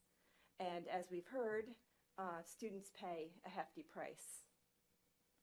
While schools obtain revenues and reduce costs by outsourcing certain services to banks and firms, the relationships raise questions because these firms end up pushing costs directly on to needy students. Also, students may be forced to pay fees to access their student aid disbursement, which should be available to them for free. The cards lack consumer protections in case of fraud or loss. Aggressive marketing tactics by partnering banks limit student choice. In terms of student choice, we have to acknowledge that the college campus has heightened influence over the banking choices for students at the campus. For some students, they are opening up bank debit checking accounts for the first time because they're attending college and they're away from home for the first time. For all financial aid recipients, regardless of age, at the school, they're receiving refunds and they need to have a place for those refunds to go. And also, by virtue of being students at that school, they are a captive audience for campus-sponsored products. For a number of reasons, college administrators do not have the same interests as the students when it comes to the contracts behind these campus banking products. Therefore, we believe that the CFPB must ensure that students are not being taken advantage of in the campus banking marketplace. As has been touched on previously, we do have a set of best practices that we touched on in our report. Students should have an unbiased choice of where to bank. Students should not be charged fees to access their financial aid. Students should have unrestricted access to their funds. They should enjoy strong consumer protections, not be exposed to push marketing, and not be exposed to conflict of interest. So we recommend that at a minimum, the CFPB could issue guidance that Congress enact a college and bank code of conduct like that was put in place in the wake of the private student loan scandal of 2007, which we heard from the New York Attorney General's office earlier this morning. In which colleges were accepting kickbacks and other inducements in exchange for the college's aggressive marketing of the bank's private student loan products. There exists no such ban on gifts exchanges and revenue sharing between campuses and banks when it comes to these debit checking accounts that are being discussed today. But to really go to the distance to protect student consumers on campus, we recommend that the CFPB enforce the rule contained within the Electronic Funds Transfer Act that prohibits any person from being required to have an account at a particular institution as a condition of a receipt of a government benefit. CFPB should make it clear that federal or state financial aid is a benefit under EFTA. Additionally, CFPB can issue new rules or guidance for the Department of Education to make clear that government agencies, schools, and others must offer the clear, unbiased choice of direct deposit to the consumer's own account first, before offering the prepaid or the debit card option.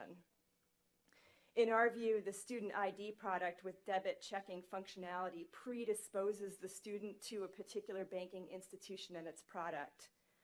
Students are influenced further by the college if it shares in the revenue made from these products. And this type of product simply should not exist on a college campus. In terms of the financial aid delivery channel on a campus, the college may very well seek to outsource this function to save money. However, the student should be offered the ability to deposit into her own account as the first choice, and she should not shoulder the costs of the new delivery system in the form of fees, which are designed to ensnare her in a banking relationship that she does not want. Nor should the student be exposed to the name of the bank and its associated products through the relationship that the campus has with the vendor. And as for students who have no bank account or cannot get a bank account due to bad credit, we ask that the CFPB consider creating a debit card similar to that put in place by the U.S. Treasury and the Social Security Administration in November last year.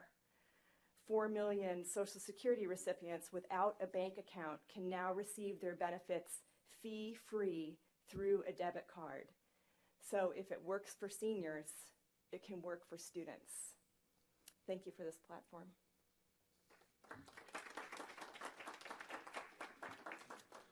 Next up, we have Lauren Sanders from the National Consumer Law Center.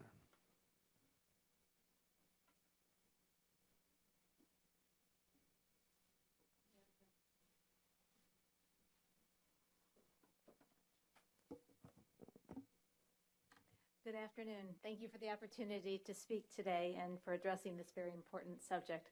The National Consumer Law Center has been around since 1969.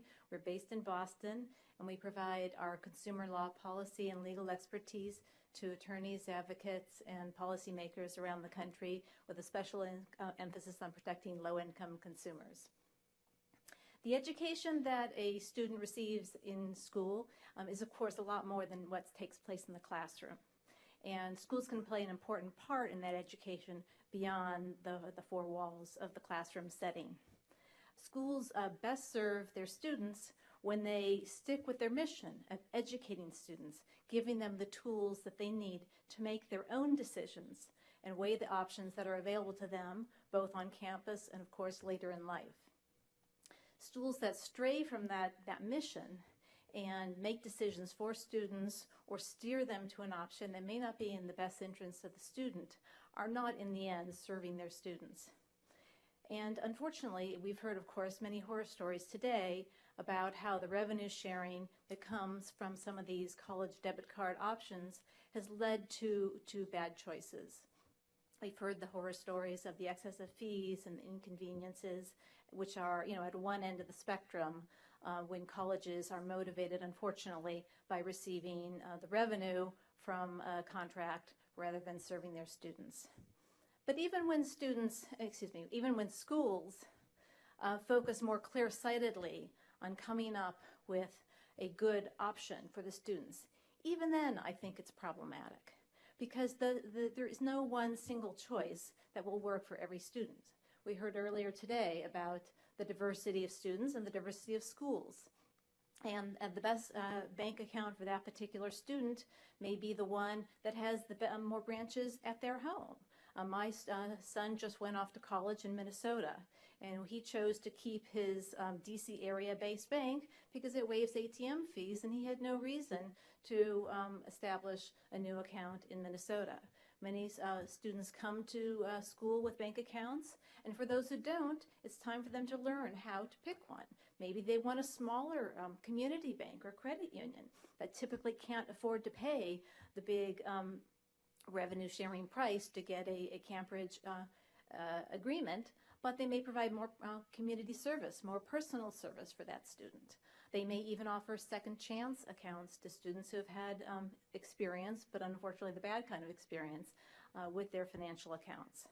So we think that the revenue is really, it's probably the biggest single problem. When we get rid of the bad incentives, we will avoid a lot of the problems. And so I think that either the CFPB and the Department of Education or Congress simply ought to ban revenue sharing and compensation agreements with debit card and bank account options. When that profit motive is taken out of the equation, the schools can focus on their mission of helping students to understand the options out there, understand the factors that they ought to evaluate in choosing, and help the student to make their own decision. Second, when it comes to dispersing financial aid, certainly direct deposit to the student's own account is the best option, as we've heard earlier today. And that needs to be the first option, the easy option, the early option, and an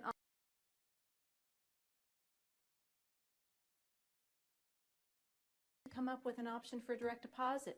If you don't have a bank account, time to look into one. If you're local, come visit the banks around the area. If you're not, you can probably still shop online, or like my son, decide that there's actually a local bank that can serve you across the country. So I think the CFPB and the Department of Education can be helpful in providing guidance about the importance of that early information and designing forms to help schools convey to students the need to set up direct deposit, and when the time comes to choose how to have that financial aid dispersed, how to do it in a way where clearly they have that first choice of their own account.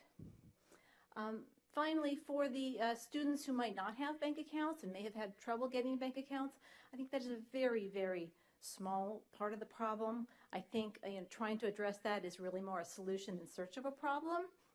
And in fact, for many of those students, there are plenty of other options. We have a growing prepaid card market that, although we have been a critic of some prepaid cards in the past, the fees tend to be coming down.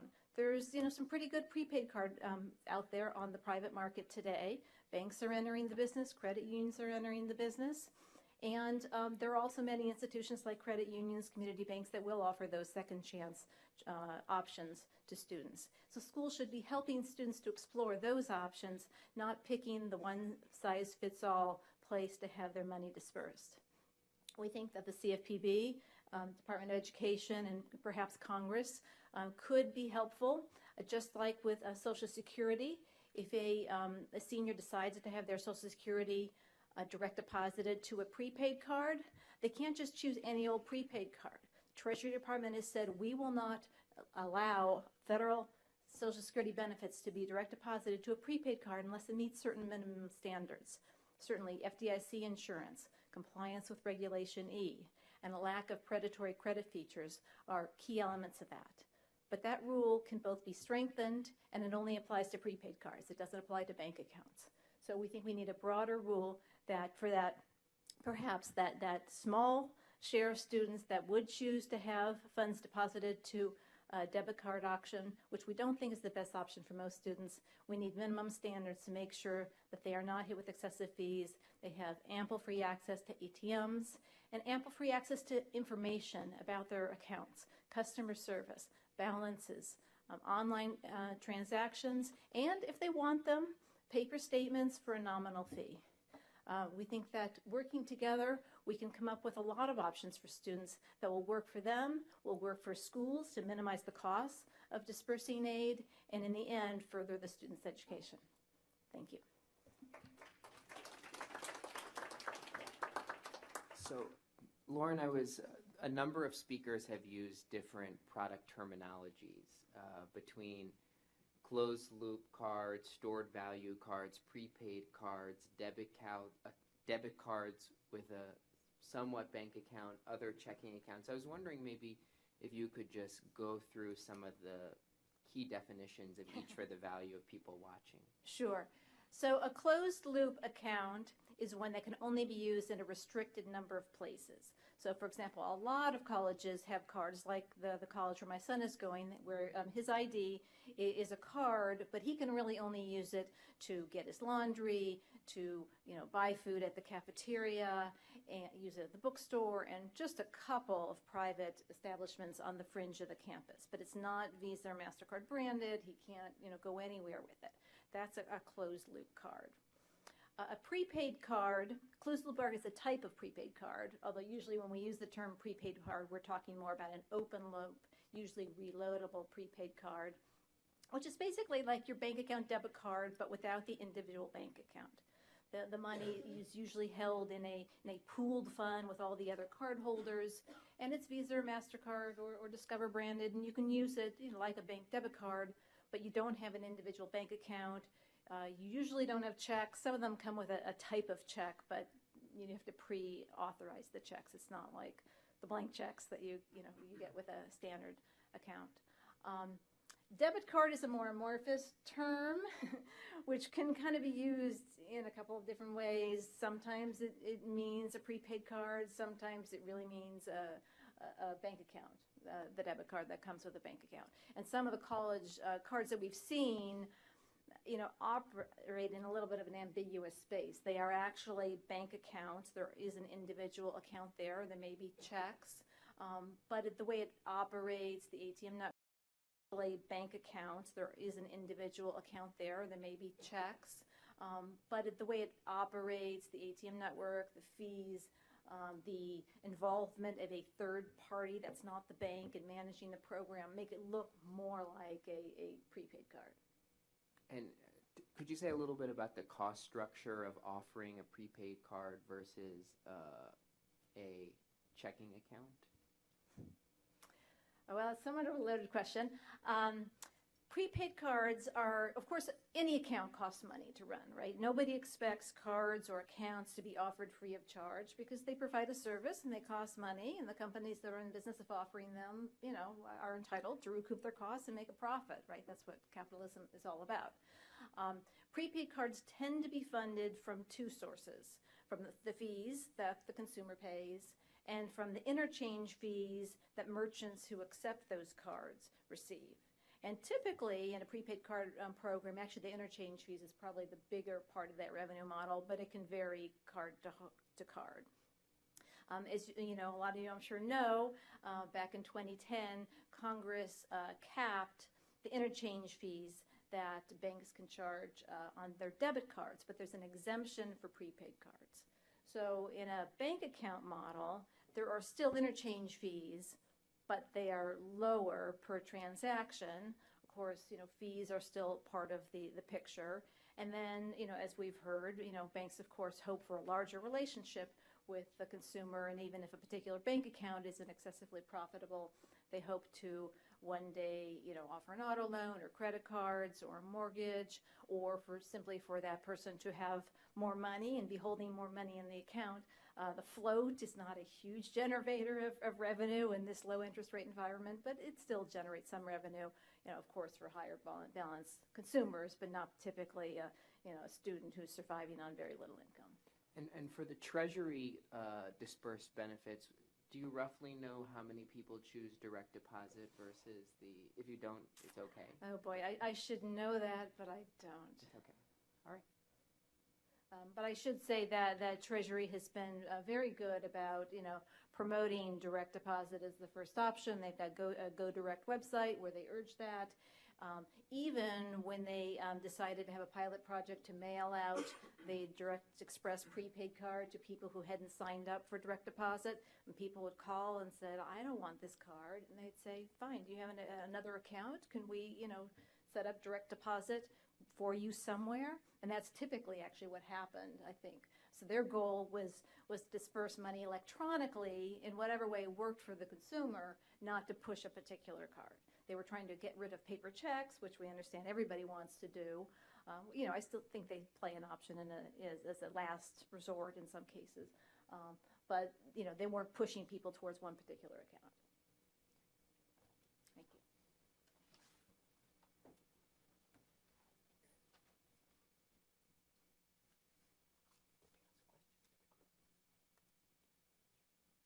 So that concludes our speakers, I believe.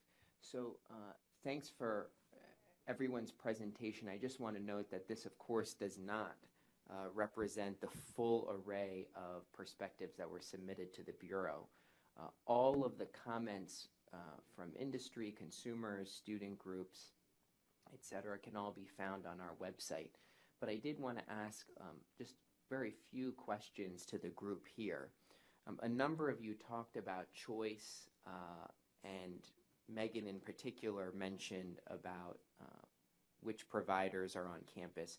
I'm interested in people's perspective here about the difference between having no choice to go through your school to pick a financial services provider versus multiple choice.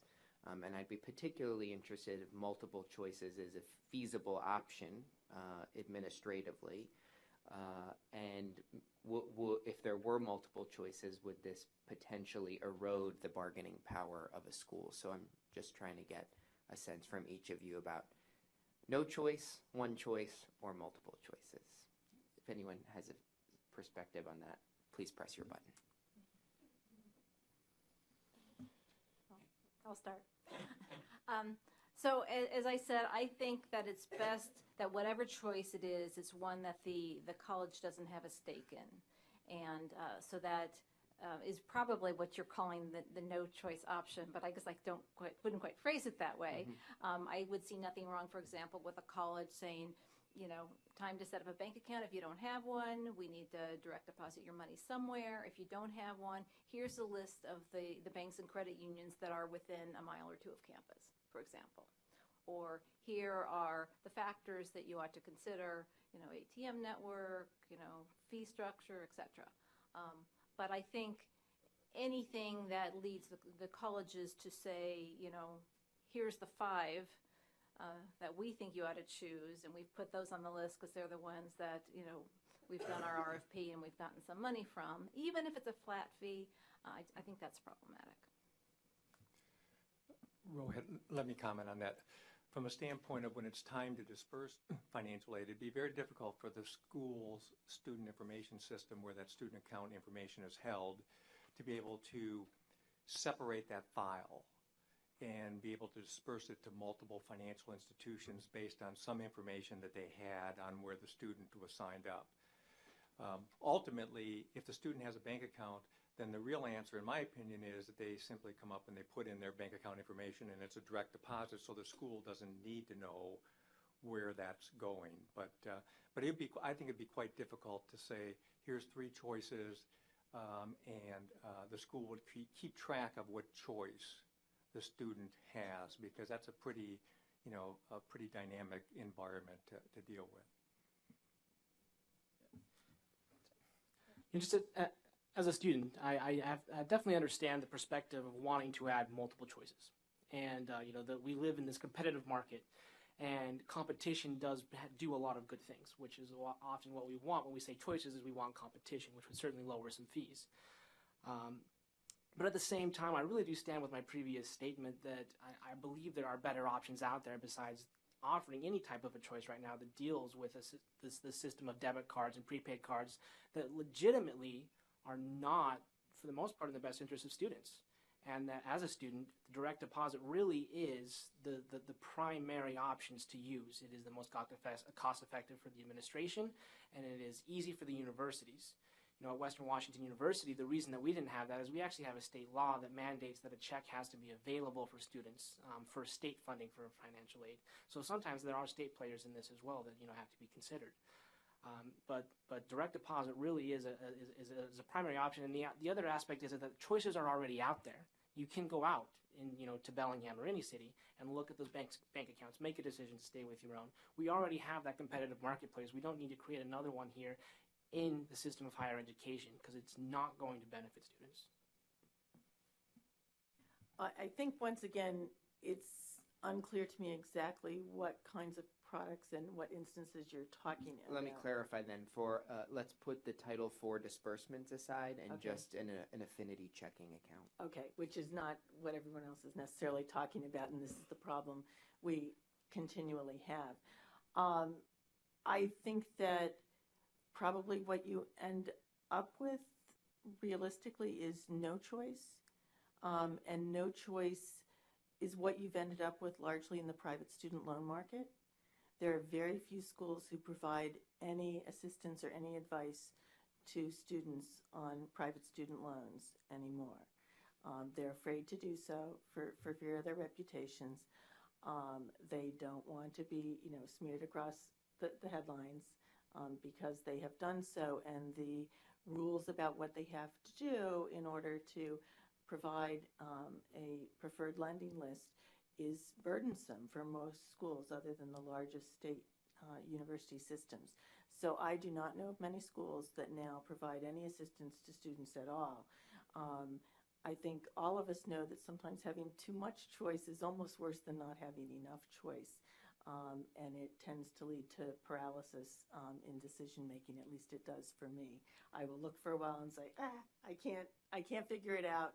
I don't know what to do. There are too many options. Like you can look now for prepaid debit cards, and as I said, the list goes on for pages of various variations of fees, and it's very hard for an individual to figure out what would be the best. Another thing to consider is that physical space on campus exists. Some campuses are quite large, so if you don't have banking facilities available to you on campus, it's hard to make them convenient to some of the students who live, and kind of stay within that space. And campuses they only have so much space. It's not like they can provide, physical space to every bank that might want access to their students. I would also note that some schools that do have affinity checking account agreements also have ATMs on campus for other banks. I noticed that in one, our students being interviewed about this, agreement, and behind them are lined up are ATMs from 3 other banks. So, it's not that students don't have any choice. As far as whether you could have this person has a debit card arrangement with this bank that's on their ID and this person has one with another, I think that's going to get pretty complicated for schools and they're not going to want to deal. I mean, maybe for real big schools where there might be significant numbers, but that seems like a stretch that schools will want to take that step. Rohit, I guess I'd comment that, and again, this is on the financial aid disbursement side, that the key, and several people have said it here, but the key is, and we see, that where direct deposit is easy for the student to use, okay, to enroll in direct deposit, and they're not put through any hurdles or side channels or whatever, that the numbers that will select the prepaid debit card or the debit card bank account get to be very small. It starts to fall into the 15 to 20% range. And at that point, if a student is presented truly unencumbered choice, and they can put their own bank account number in, or they can select this financial product, whatever it is, or a check possibly, and that's where schools obviously want to get away from that one, then I think it's more incumbent on the student to research that financial option and make sure it's a good one. But they've been given the option to put in their own selected bank account, and I think that's the key to the whole thing. If that's there, then what we find is that generally students don't select the debit card or the prepaid debit card option in the quantity that they do at the campuses that these students represent today. Rohit, I'll offer one of our business practices up in response to your question. Specifically, our contracts with campuses don't provide any special or unique access to student information. In fact, they do not permit the use of any promotional or marketing materials which state expressly or by fair implication a campus endorsement. So we strive to keep more than an arm's length distance there. Any use of campus marks or logos must be approved by the school, and we do not include credit products in any communication where on-campus services are referenced. Whenever we do make a public marketing reference regarding the ability to link a student ID card to a UW Credit Union checking account, we provide disclaimers that make it very clear. An example of one is the blank campus formed a partnership with UWCU after a competitive selection process. The card program is optional. Blank campus does not receive financial interest in the personal consumer behavior of its student population. So we want to go above and beyond to make clear the separation of our institution from the financial institution. Just kind of a, well, I don't even categorize it. I remember a long time ago at the Department of Education when we used to get checks, and then they went to direct deposit. And there were a few people who held out, they just loved that paper check. And of course, equating people who are in the workforce with students is not a good equation necessarily, but eventually they forced everybody to take a direct deposit. So question just, and I'm sure there would be problems, but the question is, what types of problems would you see if the department actually mandated that students had to be banked in some form or another? Just throw that out there for everyone to just chew on for a minute or two. Yeah, well, I'll give you my off-the-cuff response. We have a tendency, this is just one part of an answer, we have a tendency to think of college students as the way we went to college, or our kids went to college. They applied in October, November, and then they waited around till April to see if they got in, and then they selected their school by May 1st, and then they went in August or September. That's what my kids have done, most of them. I have one who's taken a different path. But for a significant portion of the college population these days is not a traditional student, and a significant portion does not attend selective four-year institutions. So this application period doesn't really exist for a lot of students at community colleges. Things are happening much closer to the time of enrollment than what you're imagining. And a problem community colleges have is that students sign up after classes start, or they sign up the week before classes start. They're not going through an application process. So there's very little lead time.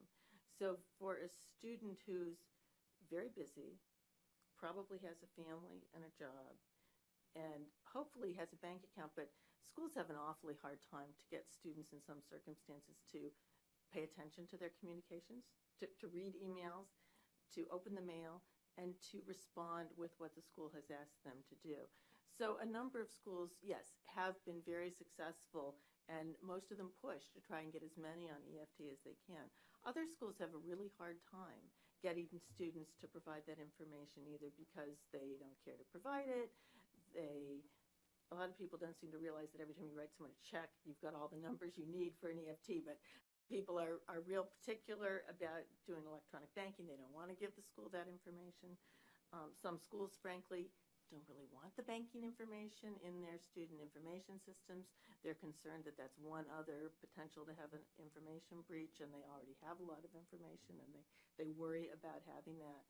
But I think just the timing alone, there's a lot of people in and out of the higher education system every semester or every term, and a lot of them aren't doing that with months of lead time in the process. So I think while schools have a self-interest in getting as many signed up for EFT as they can, and most try pretty hard to do so, though private four-year colleges don't seem to be moving as fast in that direction as other types of schools. I think that you would create great difficulties for those schools and those students least able to handle it were you to mandate that kind of behavior. Yeah, and I don't want to misconstrue that either myself personally or anyone at the department is thinking about mandate. It's just an open question to throw out there. And as you well know, Ann, I'm fully aware that there's all different kinds of students out there, and I know there are some additional problems. I just kind of wanted to throw it out there for everyone just to chew on a little bit, to see what kind of responses we might hear. Thank you. I would kind of add to the issue with I'm just going to say generically the debit cards is the long-term and exclusive contracts that the schools are required by the vendors to sign, in most cases 5 years. And basically that prevents the school from looking at other financial products. A lot changes in the financial space over a 5-year time period. And that prevents the schools from being able to look at new financial products, bring competitive products to the table. And when they do decide that they want to go in a different direction, a lot of times they're stuck in a contract that they have to wait out for 2 or 3 more years. And we've seen that many, many cases happen. So it does seem like the nature of the agreements themselves are pretty stiff given the nature of the financial services market and new product development. Brian, I'll jump in. Your original question made reference to individuals who are unbanked. And earlier in our discussion today, someone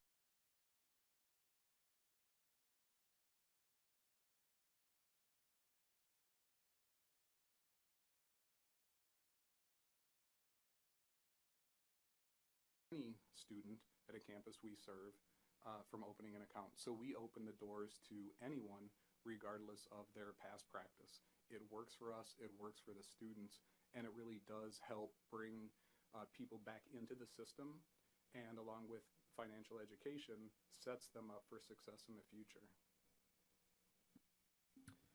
I wanted to ask the group about a little bit about the past sort of 7 to 10 years, where I think the perspective of many of the banking regulators was there was a small group of trouble spots that led to a much larger array of legislation, regulations, and one of those was the creation of a code of conduct. And I was wondering, what do you think would be the costs or downsides of ensuring certain codes of conduct among school officials when negotiating these arrangements?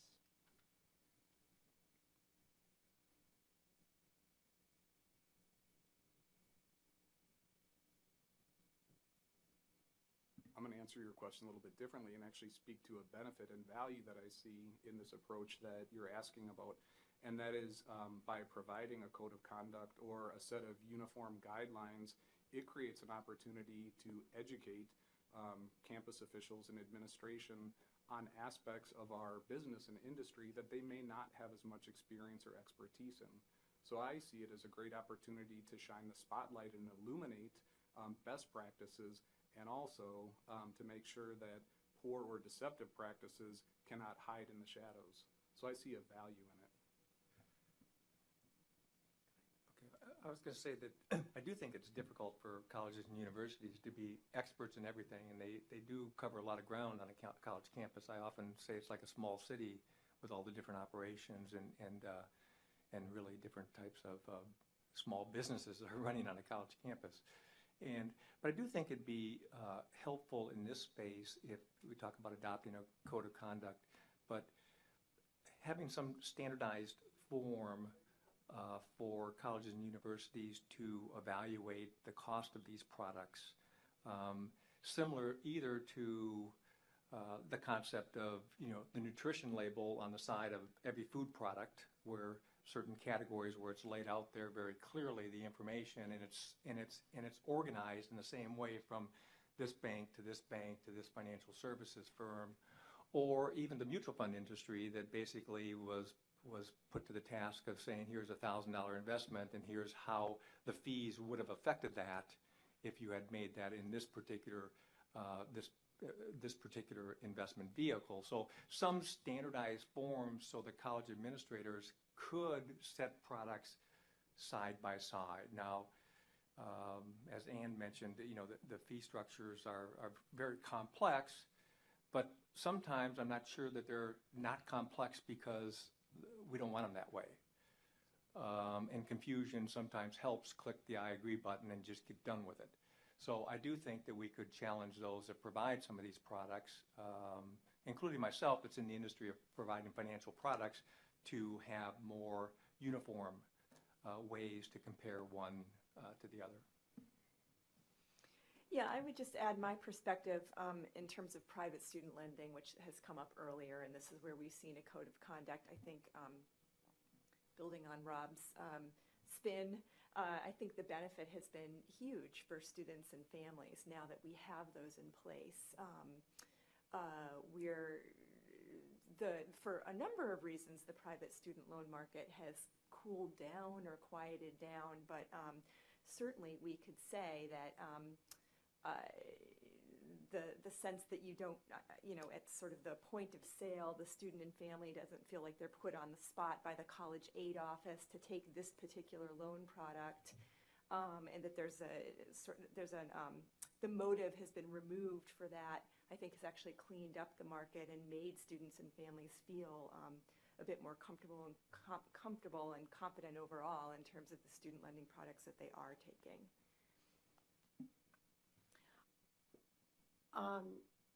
Boy, I forgot exactly. I was listening to Christine and forgot what I was planning to. Remind me of your initial question. Just to clarify, I use the term code of conduct in the student lending context. This restricts the acceptance of gifts of value. It also restricts schools from revenue sharing, but I think you can either talk about, I think Dan was mentioning a little bit more related to best practices or guidelines, but I was a little bit more referring to school officials and the related student lending code of conduct. Okay. I think it might be good to, well, not that the government ever does anything fast, so maybe I can rest assured there. Lately, it doesn't do much at all. But I think it would be good to let some of these current conversations and some of the things that people's eyes have been open to settle some before we jump in with locking things in. NACUBO put out our best practices. I think it includes a lot of what you're looking for, but that was 9 months ago. These processes are long. These contracts, don't come up for renewal all the time. I think practices on campus are changing and are likely to continue changing. I'm not sure that a code of conduct helps. As I said, I think in the student lending area, students are now pretty much on their own. Schools have simply won't touch it with a 10-foot pole, pretty much, at least at most of the schools that I see. Maybe that's the result that you want. I guess you could get rid of all of these arrangements. Again, I'm not sure that that's necessarily the best result. And I would just say that even if the bad apples are the minority, I think it helps everybody to have clear rules. It's hard to compete against somebody who's getting a lot of revenue in unsavory ways, or and colleges struggle with their budgets and they're looking for to revenue wherever they can. And I think it helps everybody to stop those practices from spreading. Everything starts small, but small problems will stay that way or go away if we nip them in the bud rather than waiting for them to get too big. Yes, sir. So I just wanted to kind of address this question as somebody who has really specifically interacted with all of our business officers and administrators, after the fact of the financial aid refund process. So I'm coming at this mostly from the financial aid refund process, and that is that honestly most of our business officers and administrators didn't know what they were getting into when they signed the contract, and that when in all reality, I think actually that the University of Wisconsin, for instance, the example over here is the minority. Banking practices of companies that have that kind of stature are honestly in the minority, and that the majority are the for-profit that really don't have best students' interests at heart. And the fact is that our administrators are not bad people, and they do have missions from our university, and they do have the interests of students at heart. But in reality, sometimes you have individuals that see we can strike $54,000 out of a budget by making this little, this change, and they don't think necessarily that in depth into it. And that's just honest human tendencies. It can happen. And if we can provide a way in which these individuals and our administrators, more of a guidelines and framework and some type of code of conduct to be conducting themselves in, I think they actually will take a legitimate look at that and use it quite substantially. Because to be honest, Western had a 6-person committee and then one kind of extra person that never showed up who made the decision to sign this contract with Hire One. And half of them after the fact had never seen the fee structure when they signed the contract. So we only had 3 people that understood what some of those fees are. When I actually talked to those individuals who knew what the fees were, they thought that, well, students just want, they're going to continue to use these cards. They're not going to have the no-use fee, or they're not going to use it as a debit, things along those lines. And honestly, they just weren't thinking in the ways in which the students interact. And sometimes if they were reminded of that, they wouldn't have made this decision. And so I think it could actually be exceptionally beneficial and something that, guidelines and some type of conduct that should be interacting with would be very beneficial to students. Bill, a quick question for you. Do you know through that contract process if it was open to public inspection? Was it through a bidding process? No, it was not, and that's because Hire One was was already a provider of the CashNet system to Western Washington University. And so while we do have laws that require, just in the state of Washington, for any public institution to go through a public bidding process and a public comment process, that did not have to happen because they were technically already a vendor, which is also why we had already signed technically permission for them to give all of our information away to Hire One without letting the students know, because they were once again already a vendor, even though it was a vendor for a very different service that they are providing. At this point, actually, we're going to transition to the public comment portion. If you could make sure all of your microphones are at mute so we can be in listen mode, and Patrick will facilitate this part. Thanks again to all the speakers. I really appreciate you showing up. And to the crowd, you've been a very patient and good crowd. We just checked the list. We have no speakers on the list, so you guys must have been dying to speak the whole time. But we do, like I said at the very beginning of this, have a number of people who were not able to attend, who submitted videos through YouTube that wanted to have them be presented at this event. So we're just going to run through them. They're short. Don't worry, we're not going to make them drag out too long. But they're about 2 minutes apiece, and I think we have about 7 of them. So we're just going to run through them really quickly. But again, you guys have been a great crowd, and thank you for the speakers. Hi, my name is Vince Mendoza. As student trustee of De Anza College last year, I was concerned about the amount of money that our students are being charged to access their financial aid dollars. I was concerned our undocumented student population did not have access to accounts which students with social security numbers had. I also thought there were not enough ATM machines to accommodate students who need to pay for their college expenses. What I wanted was to completely nullify the contract with Hire One and to have either the college handle the financial aid disbursement themselves or switch to another more accommodating vendor. I met with college administrators to let them know what I had found to be the problem with Hire One, now Hire One being our financial aid disbursement system. I took the issue to the student government and won their support. I took it to the students. By June, other student leaders and I had enough support that we planned to protest the Board of Trustees meeting. I filled the meeting with angry students and we laid out our demands. At the time, they were not interested in canceling the contract, though we won a small concession. The board agreed to create a grievance committee made of students and administrators to keep the dialogue open about the issues with Hire One. I've since graduated from De Anza College, and what sticks with me from that experience is that the Board of Trustees has a vastly different point of view on what constitutes a good deal for our students. What may be a good deal for the governing board is not necessarily one that's good for the students, and the administration has more power than we do. That's why we need CFPB and the Department of Education to step in and help protect students. Hi, my name is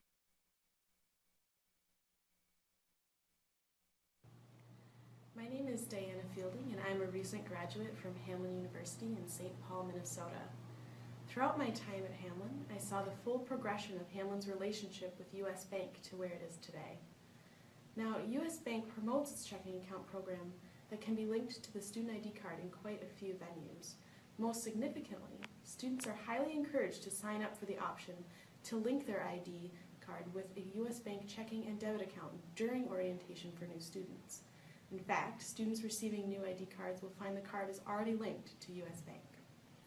U.S. Bank representatives frequently have tables on campus to promote their product. The only ATMs on campus are U.S. Bank ATMs, and those students with other banks must pay foreign ATM fees or find ATMs elsewhere. Previously, we had a standard campus ID card that we used to enter the cafeteria and to check out library books. We had several banks offering ATMs on campus. There wasn't a campus favorite, so to speak. I honestly don't know what kind of bank accounts my fellow students had before U.S. Bank. But at the end of my time at Hamline, most students had U.S. Bank accounts, including me. I decided to go with U.S. Bank because I was paying too many fees trying to pay for things on campus without the account. It seems ridiculous to me that a non-profit institution like Hamline University would be so closely and exclusively associated with a for-profit bank without providing other options. It limits the choices and freedoms students have when it comes to their financial independence. At the very least, colleges should not be able to push just one bank on students. They should have a relationship with several, and students should be able to take advantage of some of the competition among banks that would benefit them. But really, I don't think that these products should exist on campus at all. I think the students are not being treated fairly, and I appreciate being given the opportunity to state my case.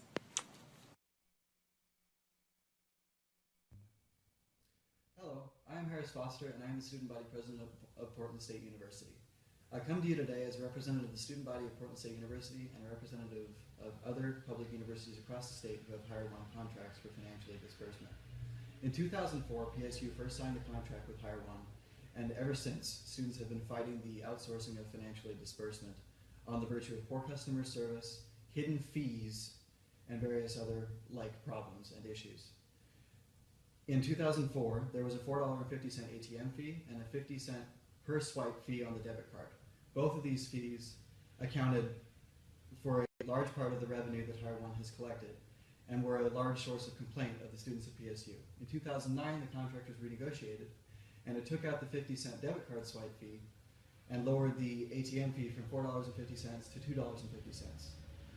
One fact that should be noted, though, is the 50-cent fee did not actually go away. It's merely charged per student annually to PSU as per the contract, so that 50 cents is still coming from somewhere as a $2 fee directly to the university per student annually. And the $2.50 fee is not, you are not notified about it on the prompt when you withdraw your money from, for example, a Chase ATM. So you have your $3 fee that it prompts you about on the screen, and then the $2.50 fee that they don't tell you about that you don't notice until you get to your Hire One bank account and wonder where all the $2.50 fees are coming from. Another concern that has been brought forward to the student government here at PSU directly is a problem with ATM accessibility. So during winter break, all of the buildings in PSU were locked down except Broadway Building, and Broadway Building is specifically a Residence Life building. So you had to be registered in Residence Life halls to actually get into the building to access a Hire One ATM. So thousands and thousands of students had only one option to get their money out of their Hire One ATM, and that was to go to an unaffiliated ATM and take that $5.50 fee, combined fee from the bank and from Hire One every time they wanted to withdraw their money to pay rent, to pay for food, to pay for any expenses that are associated with living and going to school come winter term. So therefore, the student government of PSU specifically has a very large problem with Hire One, and right now we are focusing on renegotiating the Hire One contract to possibly get an ATM outside, although this is not ideal. Renegotiation is one step, but what we'd ideally like to do is stop outsourcing our financial aid to a company that gets 80% of their revenue from account service charges. The fact that they make 80% of their revenue on student aid dollars, public dollars, it seems wrong. And therefore, we, the student government at PSU, and I believe I can speak for student governments across our state, have a very large problem with Hire One. And I hope that the Consumer Finance Protection Bureau can succeed where we have failed. Thank you.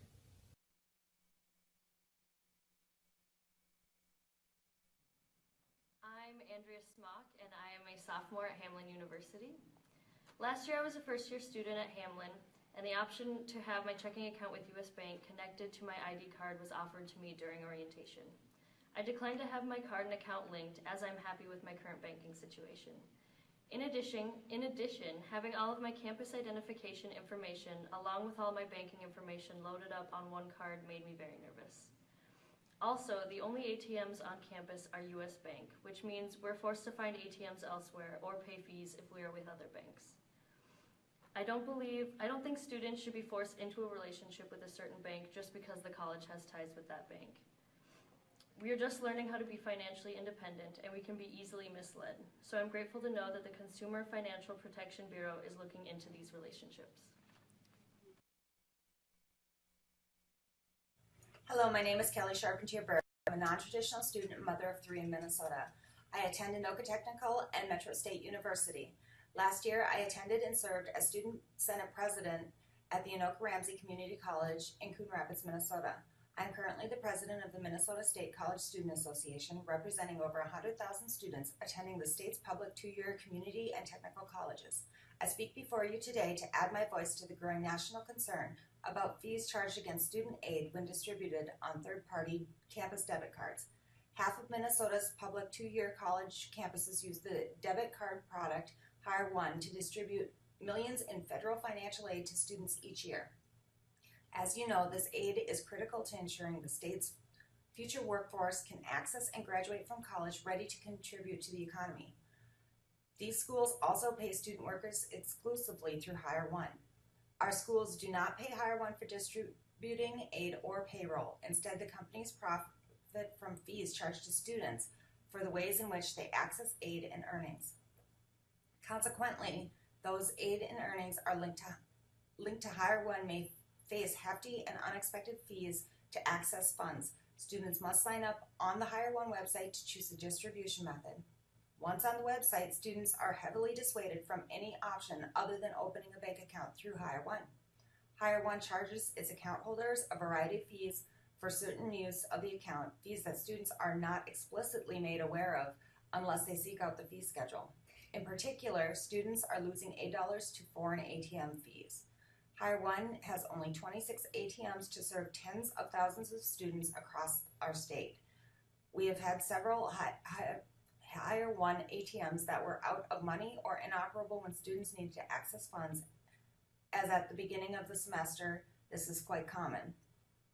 These students have no choice but to withdraw funds elsewhere for a fee. While I attended Anoka Ramsey Community College, the administration proposed bringing Hire One to campus. The student government was consulted in the spring about this and decided due to the high rate of fees and unusual charges, this product would be detrimental to our student body's financial well-being. The students on our campus were very opposed to the proposal and informed administration of all the issues that surrounded the use of this product. Our students believed that Hire One representatives attempted to mislead our student body about the current fee schedules, lawsuits against them, and ease of use of the product. We heard about the company delaying refunds to students that choose not to use their product, and the fact that it is nearly impossible to gain access to money other than through a single ATM on campus. We were very disturbed by the fact that though you can add money to the card, you cannot transfer the money out of the account once it's been deposited. We have heard from a number of different schools that students are very unhappy with the timing of distribution and high fees that are making the cost of education even higher for our students. The president of our college supported our Senate in deciding not to bring Hire One to our campus. Our students are happy with the current distribution service we receive. While third-party financial aid disbursement can be a helpful service to campus and students, the business practices of these companies market for profit products to our students and cut into limited aid funds. I encourage the Consumer Financial Protection Bureau to scrutinize the practices of third-party campus debit card companies to ensure that student financial aid is directed only to the educational expenses of students. Thank you.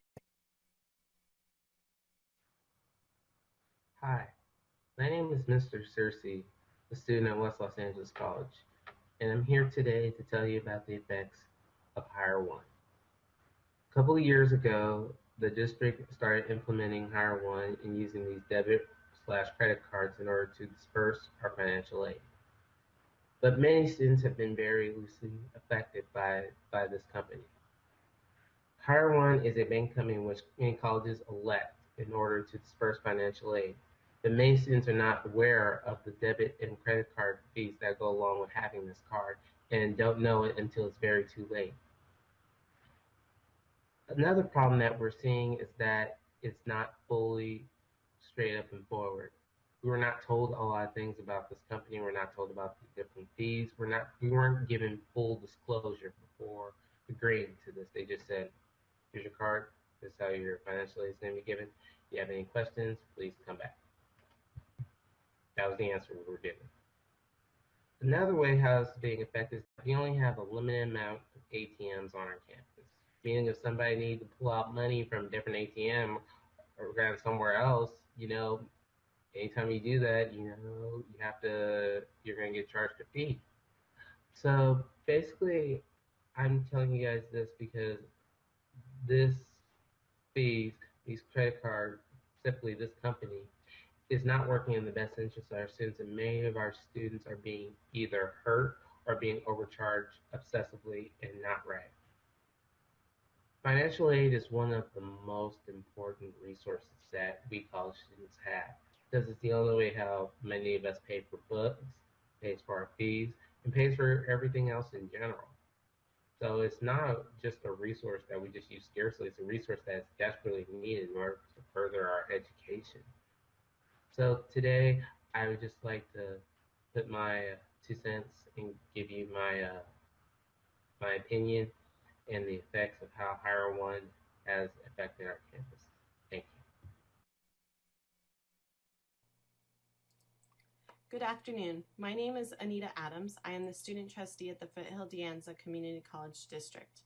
I would like to take this opportunity to share with you my experience sitting on the board during our Hire One contract renewal. For the last 3 years, De Anza College has used the for-profit bank Hire One to disperse financial aid. Like many students, I rely on financial aid. When I discovered the lengthy process to transfer my award from my Hire One account to my personal checking account, I decided to just use the Hire One debit card, which was automatically sent to me when I was approved for financial aid. Had I known then about the excessive fees and difficulties with access, I would have never chosen that option. I soon learned about a student-led movement on our campus to end the contract with Hire One. Students have been conducting satisfaction surveys, talking with district and college administrators, and working with financial aid department to find a better solution to this problem. Despite these efforts, another 3-year contract with Hire One was signed and up for approval by the Board of Trustees. At this meeting, students filled the room. They came to share their experiences with Hire One and asked the board not to renew the contract. We heard from low-income students, students of color, disabled students, and veterans. They were young, old, and came from many different backgrounds. The one common thread was that they all had been negatively affected by the practices of our current financial aid disbursement system. Ultimately, both student trustees, myself included, gave advisory no votes. With a split vote from the board, the contract was renewed. Thanks to the strong student opposition, the board created a financial aid task force to address the issues. As a student member on the Financial Aid Task Force, I've collaborated with administration to find a cost-effective system that will not hurt the students. So far, we have been unable to find a solution on our own. It is essential that students get additional protections and regulations from the Consumer Financial Protection Bureau and the Department of Education. Thank you for your time and consideration.